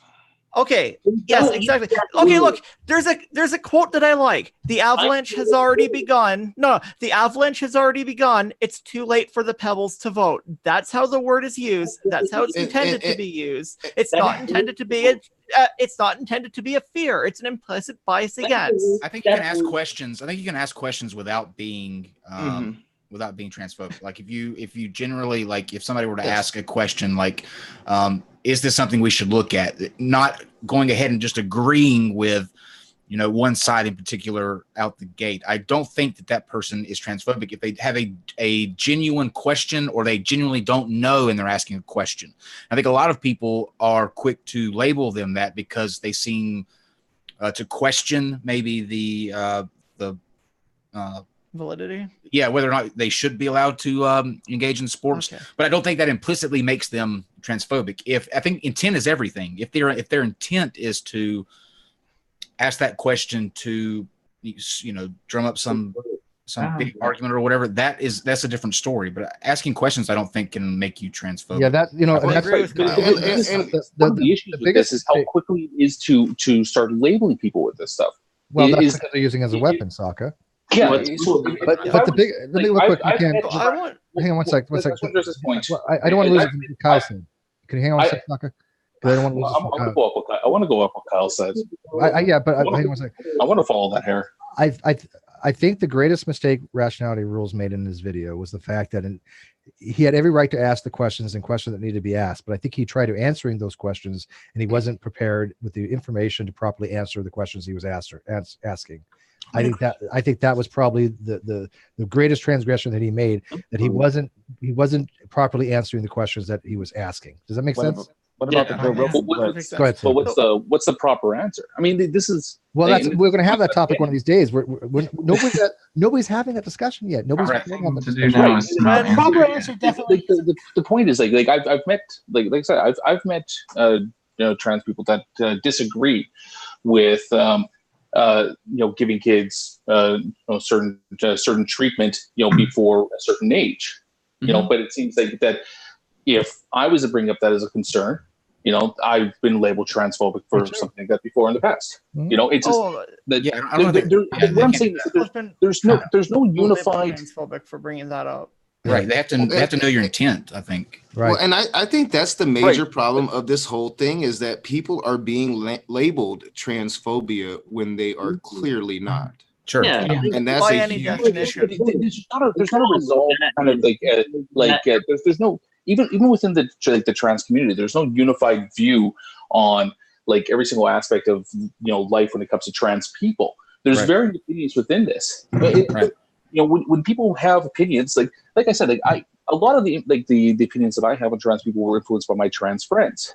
But if I bring them up in another company with other trans people, those views are no longer. They're considered full call. Problem though, Sokka, not yours. That's the problem of people who are labeling you unjustly. Like, you know what? In that case, you just have to be like, fuck them. Your intent and your intentions, and that's all that matters. Hopefully, everybody that knows you will be able to know that you're not coming from a place of any sort of discrimination or want to hurt anyone. Yeah, I want to bring up something that Sokka said, and that is there is a lot of there's a trans community, but we don't have anyone view on anything that we agree with. Anyone who's on my Twitter will know what I'm talking about. But I have had other trans people attack me for the nature of how I want to transition, very vitriolically. And that's just for what I do and don't want to do with my own body. Though you're so reasonable in your position, but yet there's so many people out there that are so vicariously offended for you. You're reasonable, but yet there are people that out there that are being vicariously offended. Well, let me give you some background on this then. The whole issue with the whole current version of the issue with trans women in sports has come from probably everybody knows what these are, from a group of people who are TERFs, trans exclusionary radical feminists, and they are the ones who are bringing up this alarmist rhetoric.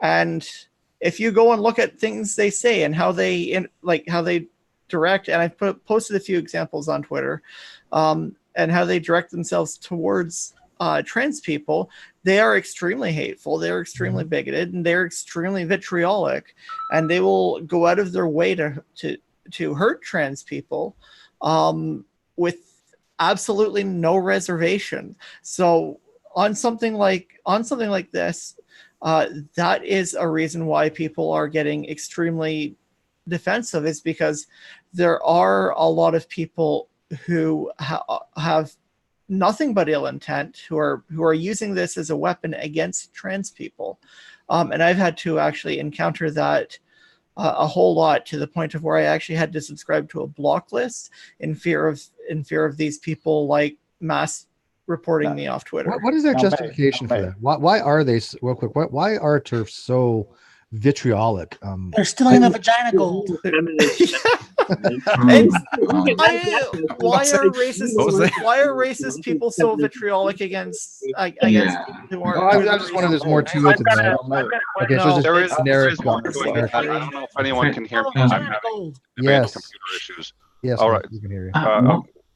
Sorry, the video, everything's going haywire on the computer. There's more to it than that, which is they feel it detracts from feminist issues, because if suddenly, quote, guys can quote usurp in their opinion the feminist agenda by all of a sudden have it, that's the perception, and that's what it is. So there's more to it than that, but I'm not saying I'm saying it's better. I'm just saying I don't understand all these people that are try to promote equality. They're trying to promote a narrative of, but yet they're the most exclusionary people.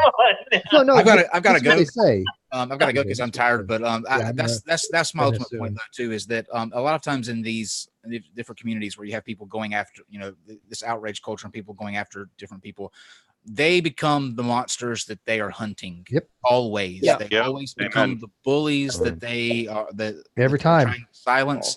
And so what my ultimate takeaway is this: you have to do you. You have to be true to who you are. If you know that you are not in any way, like you have no, like I got called homophobic on Twitter. I was called. I've been called transphobic. I was called. What'd you say? So when you're on Grindr, you're like, I hate this. Hold on, Steve. Did you say you think I'm transphobic? No, Kyle. I said I've been called transphobic. Oh, okay, got you. I thought you said I think you're transphobic. No, Jenny's amazing. Kyle, never. Jenny, we know Jenny from Twitter. I don't know if you know. Oh, okay, Jenny. I didn't see the name. I'm sorry. Hey, Jenny. But see, I'm supposed to hate them. I'm supposed to hate Jenny and May, and it's like, hey, listen. I hate the people that I sleep with. I have an irrational fear of the people that I sleep with. There's a guy who actually argues that May and I should not be friends. Yeah, that's pissing me off. If you had that irrational fear, that would be very interesting. Yeah, it would.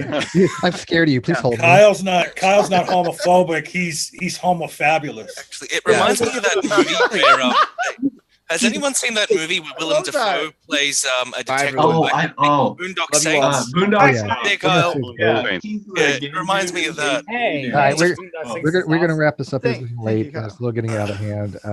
So I don't know how we're gonna do this. We got 18 people left in here, and I don't know how we're gonna get everybody's final thoughts. Maybe I should just work backwards. I don't know. Okay.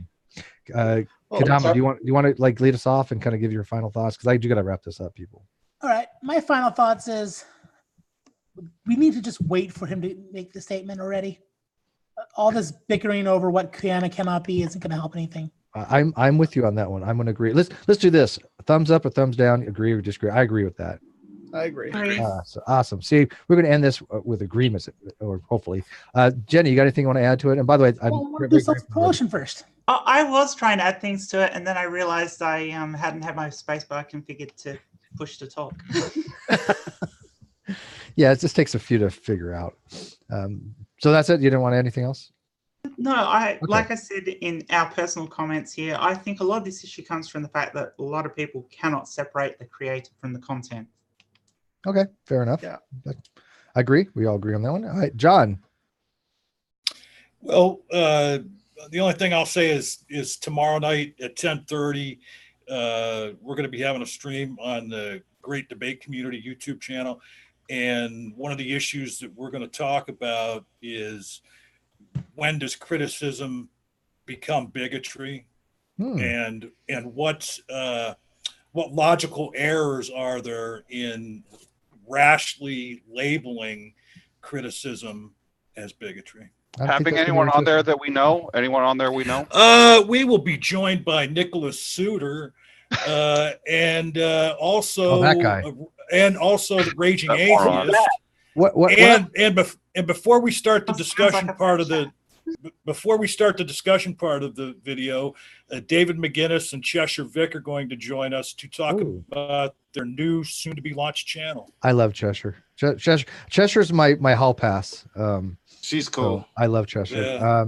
But you know what I'm going to try to do is I'm going to get people to start, maybe if they wanted to. It should be fun. Broadcast to the I can't move my mouth. And they get that taken care of. If they're proficient at that, then I'll let you to stream to this channel as well. So if you're interested in that, but you got to practice on the Great Debate Community channel first, because there's only like 3,000 people. There's only 3,000 subs in that channel.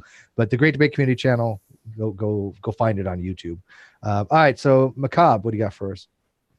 Okay, I'll make this as quick as possible. You? I think everyone is deep down inside trying to be a good person. We have a biological imperative to, one, find a group that we can be part of, and two, service the best interests of that group so that we are all acting altruistically towards each other. Unfortunately, because of politics, we end up with some ideologies like Nazism. Hitler thought he was doing the right thing and he thought he was a good person for it. Doesn't mean he was a good fucking person, but we all do what we do because we think it's the right thing. If in this entire debate, at any moment, you've said, I will disregard everything you say because you're criticizing RR, or you've said anyone who defends RR is automatically a transphobe, you're engaged in a form of tribalism. It's pure ideology. It is pure fundamentalism. So if at any point you've automatically judged someone for the most ancillary of aspects of their being, you're just as bad as a fucking Nazi. You're a bigot. You are an unreasonable sack of shit, and you've really got to rethink how you engage with other human beings. That's it. Okay, Dan McGinnis. I can barely move my mouth, but I'll try to. I don't know what you've been doing with that, but okay. What's that? Never mind. I had a wisdom teeth pulled. Oh, I've had that happen. It sucked. I'm all hopped up on painkillers. If I don't make sense, I apologize for that. I think out of this whole situation, like beyond rationality rules, which I think was kind of, that topic's been played out. But I think I was pretty disappointed in how the ACA responded initially. I think I love Eric and Jamie. Talk to Eric, pretty frequently. I've been talking to them. Yeah. Yeah. And they're great guys. And I think that people should give them a chance to course correct. I do think, though, that by not calling out the extremely divisive, tribalistic behavior from people within the community, including people that work with the ACA internally, not that they're on the board, but they're at least connected with the organization and their name is associated, by calling out other people and labeling them with very pejorative terms that really should only be applied to people who are actually causing harm. That they've not only done harm through those actions, whether intentionally or not, to the community, but also to trans people within the community by pushing them away from other contributors and supporters that do their best to provide an opening, welcoming, understanding platform for those people. And I think that they should do a step more to call that sort of behavior out. I agree. Yep, I agree. All right, Sokka, keep it brief. Yeah, okay, the center thing. It's entirely possible to like somebody and disagree with something they said, or disagree with somebody and like what they said. You know, you don't have to, change the entire way that you look at somebody because they said something that, gave you a sad. And really, like, that's the thing that comes down to Rationality Rules. Seems like a nice guy. I agree with probably about, easily 80% of what he says, And if he does say something that I disagree with, it's one of those like, oh, yeah, I don't agree with that. And then I move on with my fucking life. Fair enough. Yeah. No, that's simple, succinct. Sure. Sandring. Can you actually hear me? Yes, sir. My biggest issue with the whole thing is people are making arguments. Rationality Rules made an argument, whether he was correct or not, whether he had all the information or not. He made an argument with the information that he had. That's how we learn. If you're going to make an argument, you're not necessarily going to be correct. You're not necessarily going to have all of the information. It's very difficult to gather all of the information, especially if you're trying to maintain a YouTube channel.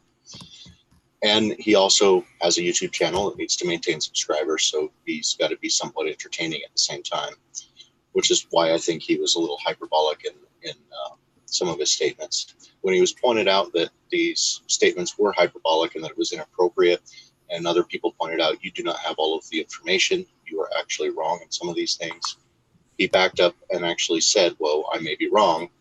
And yet so many people went after him vitriolically. The response from the ACA implied that they believed he was, or at least I interpreted it as they implied that they thought he was being homophobic or transphobic, even though there's no real evidence to support it. And I'm glad that they're offering clarification, and it just saddens me that we can't actually, especially in a community like this, that we can't make arguments. I mean, I've made arguments for positions I don't even believe in, specifically so we could flesh out what's correct and what isn't. And we need to be able to do that. If you make an incorrect argument, a bad argument, or you're just wrong about something, that doesn't make you a bad person. And you can still like people that make bad arguments. They need to be countered with good arguments, and stop attacking people so much, because people generally aren't such horrible people. I like to think that I'm a pretty nice person, and I like most people. I have no ill will towards anybody. And yet I'm called pretty vile things all the time because I'm trying to make rational arguments. And they don't tell me that my argument's wrong or that my information is wrong. They just say I'm a bad person because they don't agree with me. And that kind of shit is how you get division. And that division is not going to end well. Yeah, I agree with that too. I think most of us would probably agree with that as well. Nick. Thank you very much for having me on again, Steve. Please call me after the show. It's $9.99 actually per minute after the show. Please give me a call, and thank you very much again. Good night, all. Okay. Russ, you didn't really get to say anything, but do you want to add a final thought to this? Well, all I have to say is that what a lot of people seem to do is they think that what Rationality Rules did was clearly transphobic, and I see it as something that was very, very insensitive, and in a certain light could be what he said viewed was transphobic. But what he said and what he is are two totally different things. And I just seem to think that people think that let's just flat out say that what he said was transphobic, but that does not mean that necessarily that he is transphobic. And to sit there and say that he is just a bad. It's just all bad in my opinion. Okay, I agree with that. I mean, I do agree and I disagree. I mean, I don't think I personally don't think what he said was transphobic. I could see maybe some things were hyperbolic, but I don't equate that as transphobia. But it depends on the communities that you're dealing with. But I think the narrative that I forget who said it, but basically, what somebody says and what they are not necessarily the same thing. Michael, yeah, that was very can you good. hear Thank me? you. Michael, Can you hear me? yes. Sorry for my English. But I kind of agree with most of you people. Is Rationality rules, or RR, he may say something that will disagree a lot of people. For me, you're not gonna please anybody, no matter how many information you have, or how right or how wrong you may be. There's always gonna be some level of disagreement among everybody. For me, for the most part, you gotta move on, because there's some points you're not gonna convince some people because they're too, I don't know what the right word in English, but fanatical. Mm-hmm. That works. Yeah, and for me, as long as we can have a conversation and we discuss about these topics without getting too tribal, so to speak, I think we can find a way to solve some problems. But for now, at least what's going on with this controversy on the Rationality rules and the ACA, for the most part, it's mostly about, again, I can't speak English. It's mostly people getting angry for the sake of it. No, you speak English just fine, and you're spot on. I think people, it is people getting angry just for the sake of getting angry. It's contrived outrage, and I think you're exactly right on that. Golly.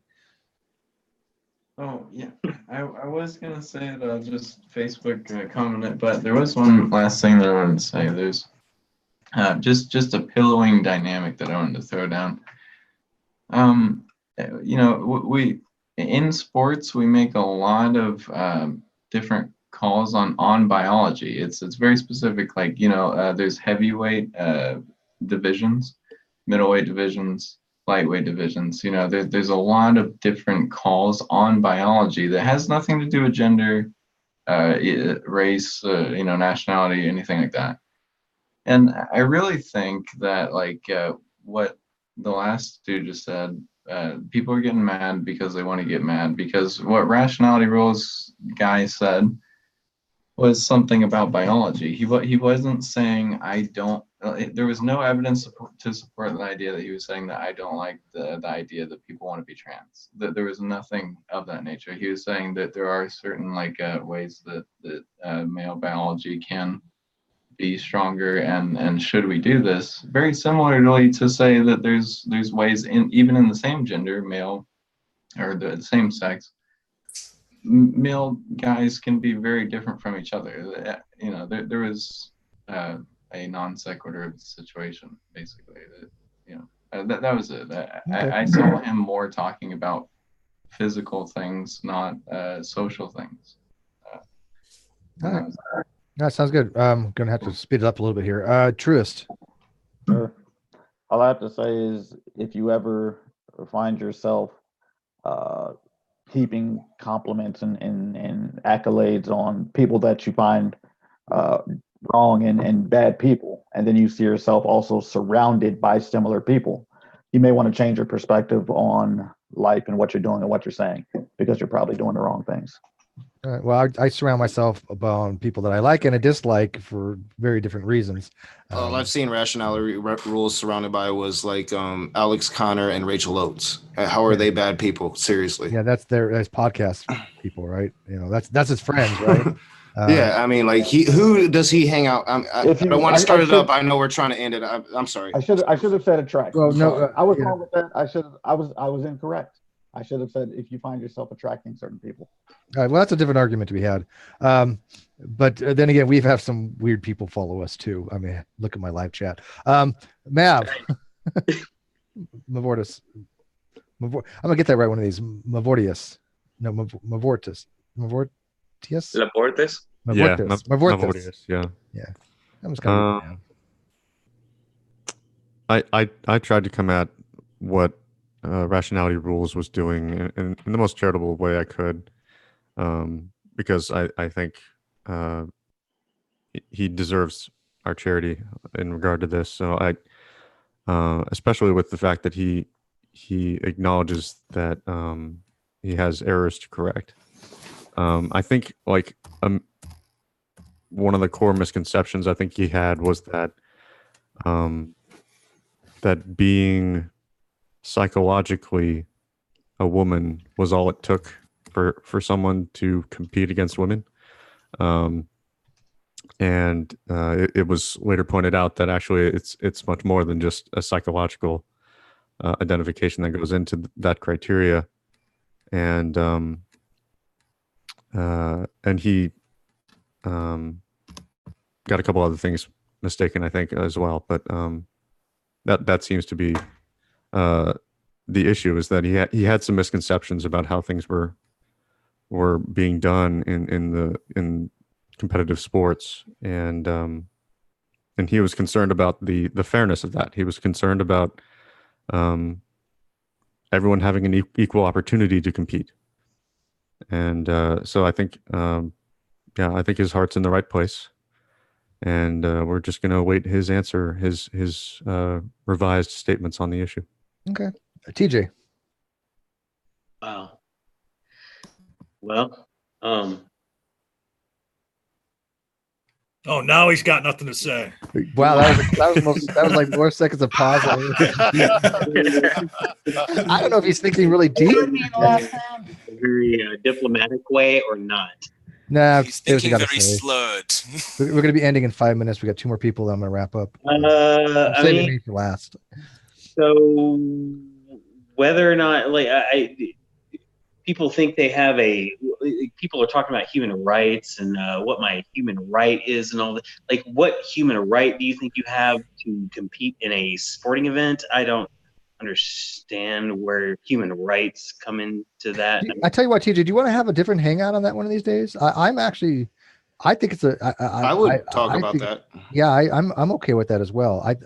This isn't the venue right now. I mean, but you have negative. I mean, as a libertarian leaning person, I think you have negative rights in the sense that people don't have a right to infringe upon your necessarily your liberties and things like that. Yeah, liberties and rights are different things. Like, yeah, of course. But to say that, I have a right to impose my fifis on what I think I should be able to do in your presence? No, I'm sorry. Like, these things to me seem very comical, and just I don't understand some of the rationality that's behind. I should be able to do X, Y. I just don't get that.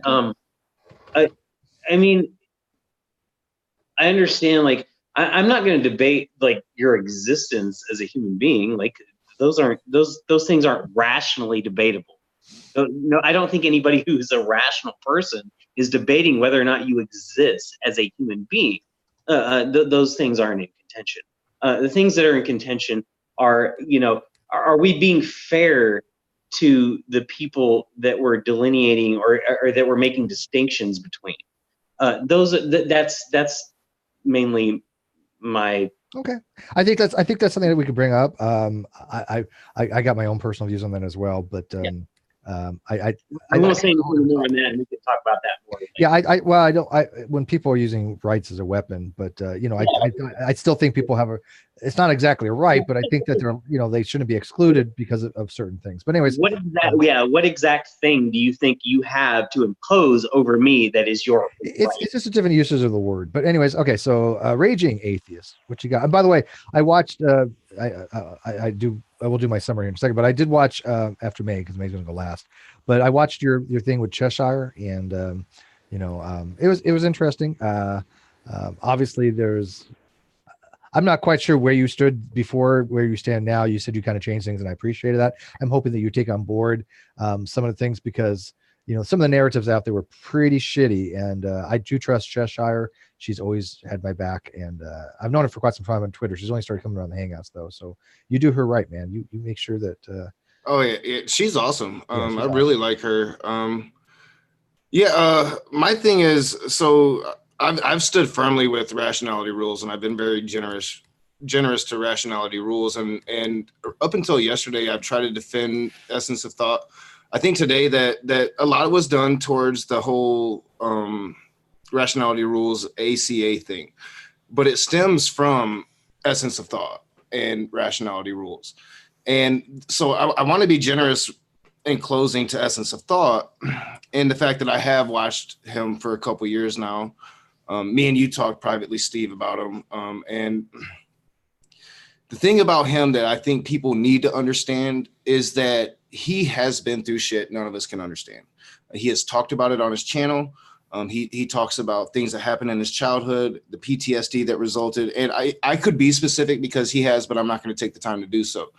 And then he has spoken about, and there was a period of time on his channel that he would not show his face, and he's spoken about that recently.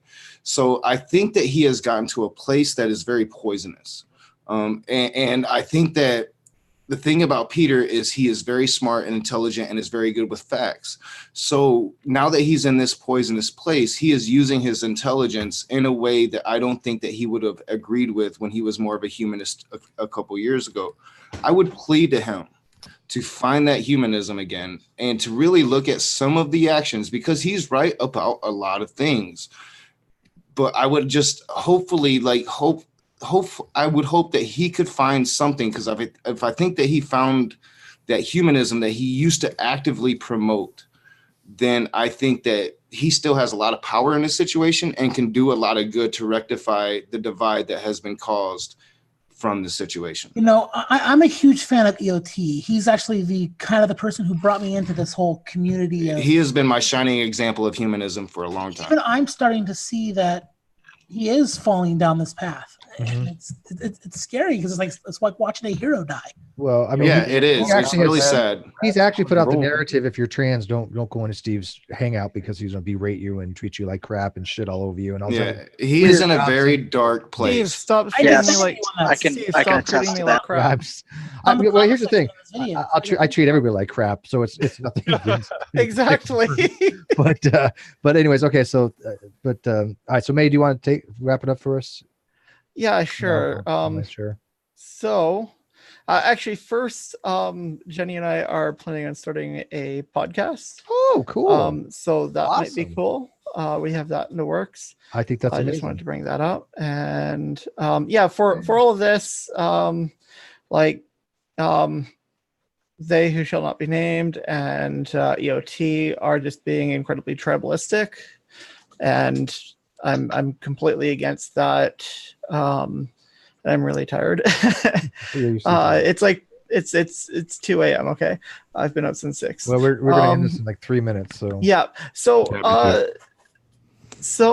like, I don't think that anything RR said was intended to be transphobic, and I'm going to say that he's not transphobic, and nothing he said is transphobic because of that. He said a lot of things that I believe are factually wrong, but like the whole treatment and surrounding shitstorm, that is not just affecting Rationality rules, is just a whole bunch of bullshit, and it is causing nothing but division in our community, and I definitely don't like it. So yeah, that's kind of where I stand on that. Yeah, no, that sums up nicely. Okay, so a couple things to get out of the way. What am I, chopped liver? Oh, Brian, did I skip you somehow? How did I not see you? I'm very sorry, Brian. Please, I guess May wasn't last. May, is that okay that you weren't last? Whatever, I don't care. Oh, he's a cis white male. You know he has to have the final word. Oh yeah, definitely. Wait, isn't that you? Oh, good point. Thank you. Oh, wow, touche. Yeah, Raging Atheist, thank you for explaining the essence of thought I was about ready to shit all over him. But if what you say is true and he has some problems in his past, I'm not going to poke that bear. There could be some underlying issues with him. But what he has said about Steve and the NonSequitur show Unacceptable, is absolute bullshit. You do not get to call them Nazis. Yep. And anybody that listens to them Nazis, that's fucking evil. Yeah, And and I to would agree. put it simply, I think that Essence of Thought has crowned himself the Pope of trans people, and he's decided that anyone who disagrees with him is a fucking heretic. I voted for May though, so Well, yeah. he can suck my non-binary girl dick. So I got to get a couple things out before we leave I here. had to get that out. Okay, so I'm so sorry, go ahead, real go ahead. quickly, what I really wanted to hear from the show that was on the NonSequitur show was the ACA's basically ban on certain forms of speech where any disagreement of any of the mods, you get shut down, deleted, banned, booted. I want to know that as well. May, did you have a run-in with the ACA mods on any of their social media at all? I'm not part of that. Like, I'm an atheist. I'm kind of on the fringe of the atheist community. I just like watching, I just watch atheist stuff for entertainment. Okay. So yeah, there was a lot. There was a lot of people kicked out from the yeah. groups. Yeah, I'm kind of on the fringes of that. I didn't even know they existed before this. Okay. Yeah. So what the ACA is doing is pushing people to further fringes and basically causing division where there doesn't need to be. Mm-hmm. And this is where you get the slurs of social justice warriors, bunch of snowflakes, go find your safe space. Those arguments, those should be squashed. When you start labeling people as Nazis, Hitlers, transphobes, what you do is you create division where there doesn't need to be, and you create strife within an organization where there doesn't need to be any. We're facing a critical time in our country where we've got, I mean, look what's happening in Alabama. Look what's happened in Georgia. Look what's happened in Ohio. We've got enough fucking problems than to start slurring and name calling and all this bullshit. Yeah, and this is what we're fighting. There's a real war out there, and it's not each other. The war isn't here. Yeah, go ahead. Well, I'm a Canadian, eh? Yeah. Okay. All right, I gotta wrap this up. So let me just get these out. One, as you guys know, one of our mods, Off the Hook, was involved in a fair accident. It did cause some lacerations. She was in pretty rocky shape. Oh, no. She's ambulatory and everything. However, some of her things weren't covered for far as medication and some of the hospital expenses. She has a GoFundMe. She's put the link in the video description. So please, anything that you would have done for like a super chat for this show or anything like that, just throw some dollars her way. She's been a very good mod to our channel. I love her dearly. I consider her actual friend, even though, most of us have never met. Actually, I think none of us ever have. People build friendships. You don't have to actually know somebody in real life to actually know that they're a good person. She's a great person, and she's been very good to this channel. So I'll do anything to help her out that I can, and by promoting her GoFundMe. And we hope she gets over these injuries that she's sustained. You're a submariner. I'm an aviator. That's fine. Yeah. It's all good. Yep. And second, this from something that Brian said I was going to actually talk about. So I'm glad that you brought it up. It was a good segue. Even in the video description here, I have trigger warning. This is not a safe space, right? And I want to clarify something on this. The term safe space has been used in many different ways. The safe space to me is not the way most people would use it. Okay. Sometimes when you have a safe space, like in a college, is a place where certain topics are even not discussed, right? Somebody can go with and get away from the dialogue. I understand that. That's what they need. I don't have an issue, whatever. But when I say this is not a safe space, what I mean by that, we do discuss topics that may be, triggering to some people, and we will disagree with people regardless if they're a majority, a minority, marginalized. It doesn't matter. If you think that you have an argument to be had, that's what it is. What I mean, though, by this is it is a safe space in the fact that I will not allow people to target people. I'll not allow people to be majority racist to people, or to be transphobic, or to go after people because of something about that person. That is off limits. So it is a safe space in that regard. If somebody was to purposely misgender people, or somebody was to go after somebody because they have to be a transgender or minority, I will go after them viscerally. You want to attack people for what they are, but who they are. Yeah. So I want to make that very clear, because this narrative as out there now is that, you know, as the Thoughts try to put out that, and also the Godless Iowan, is that, you know, stay away from my channel because you're not welcome. Stay away from my channel because you'll be attacked for who you are rather than what you say. And I think by now everybody recognizes that as absolute horseshit. It's actually even almost actually, you know what, it is insulting. It's straight up insulting that somebody would actually try to run that narrative, to think that anybody would actually believe it. It boggles my mind, right? But I just want to throw that out there because we do have a very eclectic group. We have a lot of diversification, and people may not even know this unless they watch the Non-Sequitur show. I started in a trans community, believe it or not. My first hangout was a trans community, right? Or dealing with a lot of trans issues by Nadia Vet Chambers, who has, you know, stood up for me. So, you know, I really, I'm a little bit angry by that narrative, only for the fact that they think that anybody would buy that narrative is just blows my fucking mind, right? Do better. If you're gonna come after me, up your game, okay? But Steve, that's just ridiculous. Yeah. Steve, it was already pointed out in the live chat that this is an echo chamber, sir. Yeah. Oh yeah, totally. Yeah, just look at it right here. White, black, trans. So many things. Like just okay, TJ. Don't go forget ahead, the man. half-breed Native American, John. Come on. we got TJ. Can you hear me? Can you hear me? And the thing is, why would you want an echo chamber, right? I mean, I will block people that I find to be trollish, or I find to be no longer productive to the dialogue. It's not because they disagree. It's not because they think they have this weird narrative that they disprove me, which really, again, boggles my mind, because it's like, you think you disprove me, yet you have nothing. You have no citations. You have no logic argument. It's just like, I don't know what you think disprove means. But anyways, my last 2 cents, you know, the whole Stephen Woodford and the ACA, you know, I'm glad that the ACA has at least been changing their approach. I can tell you, I know there's a lot of shit going on behind the scenes. I'm privy to a lot of things just because I guess people trust me. I don't know, but I respect that as a person in the community that has my ear to the ground. Things will be coming out hopefully in the next couple of weeks, but right now it's political. I think everybody can probably figure out the ACA right now is suffering a political schism because of all this. And you know, I don't want to throw anybody under the bus just because they're a member of the ACA. Again, I go by what they say, not who they participate with or who they associate with or what organization they belong to. I was very happy Matt Dillahunty stood up for Rationality Rules, even though he deleted his comment. I'm very happy that other people have been coming out to stand up for the fact that we need to be able to discuss certain things without having another group come in and say, look, you are not allowed to have this type of discussion, right? We are going to police your conversation and say, if you have this discussion, if you disagree with us, we're going to call you this particular label. That doesn't help anybody. So as long as there's people like you out there that continue to recognize this and continue to promote and foster honest dialogue, then I think the community is going to be just fine. I think the ACA is going to be just fine. I think that Stephen's going to be just fine.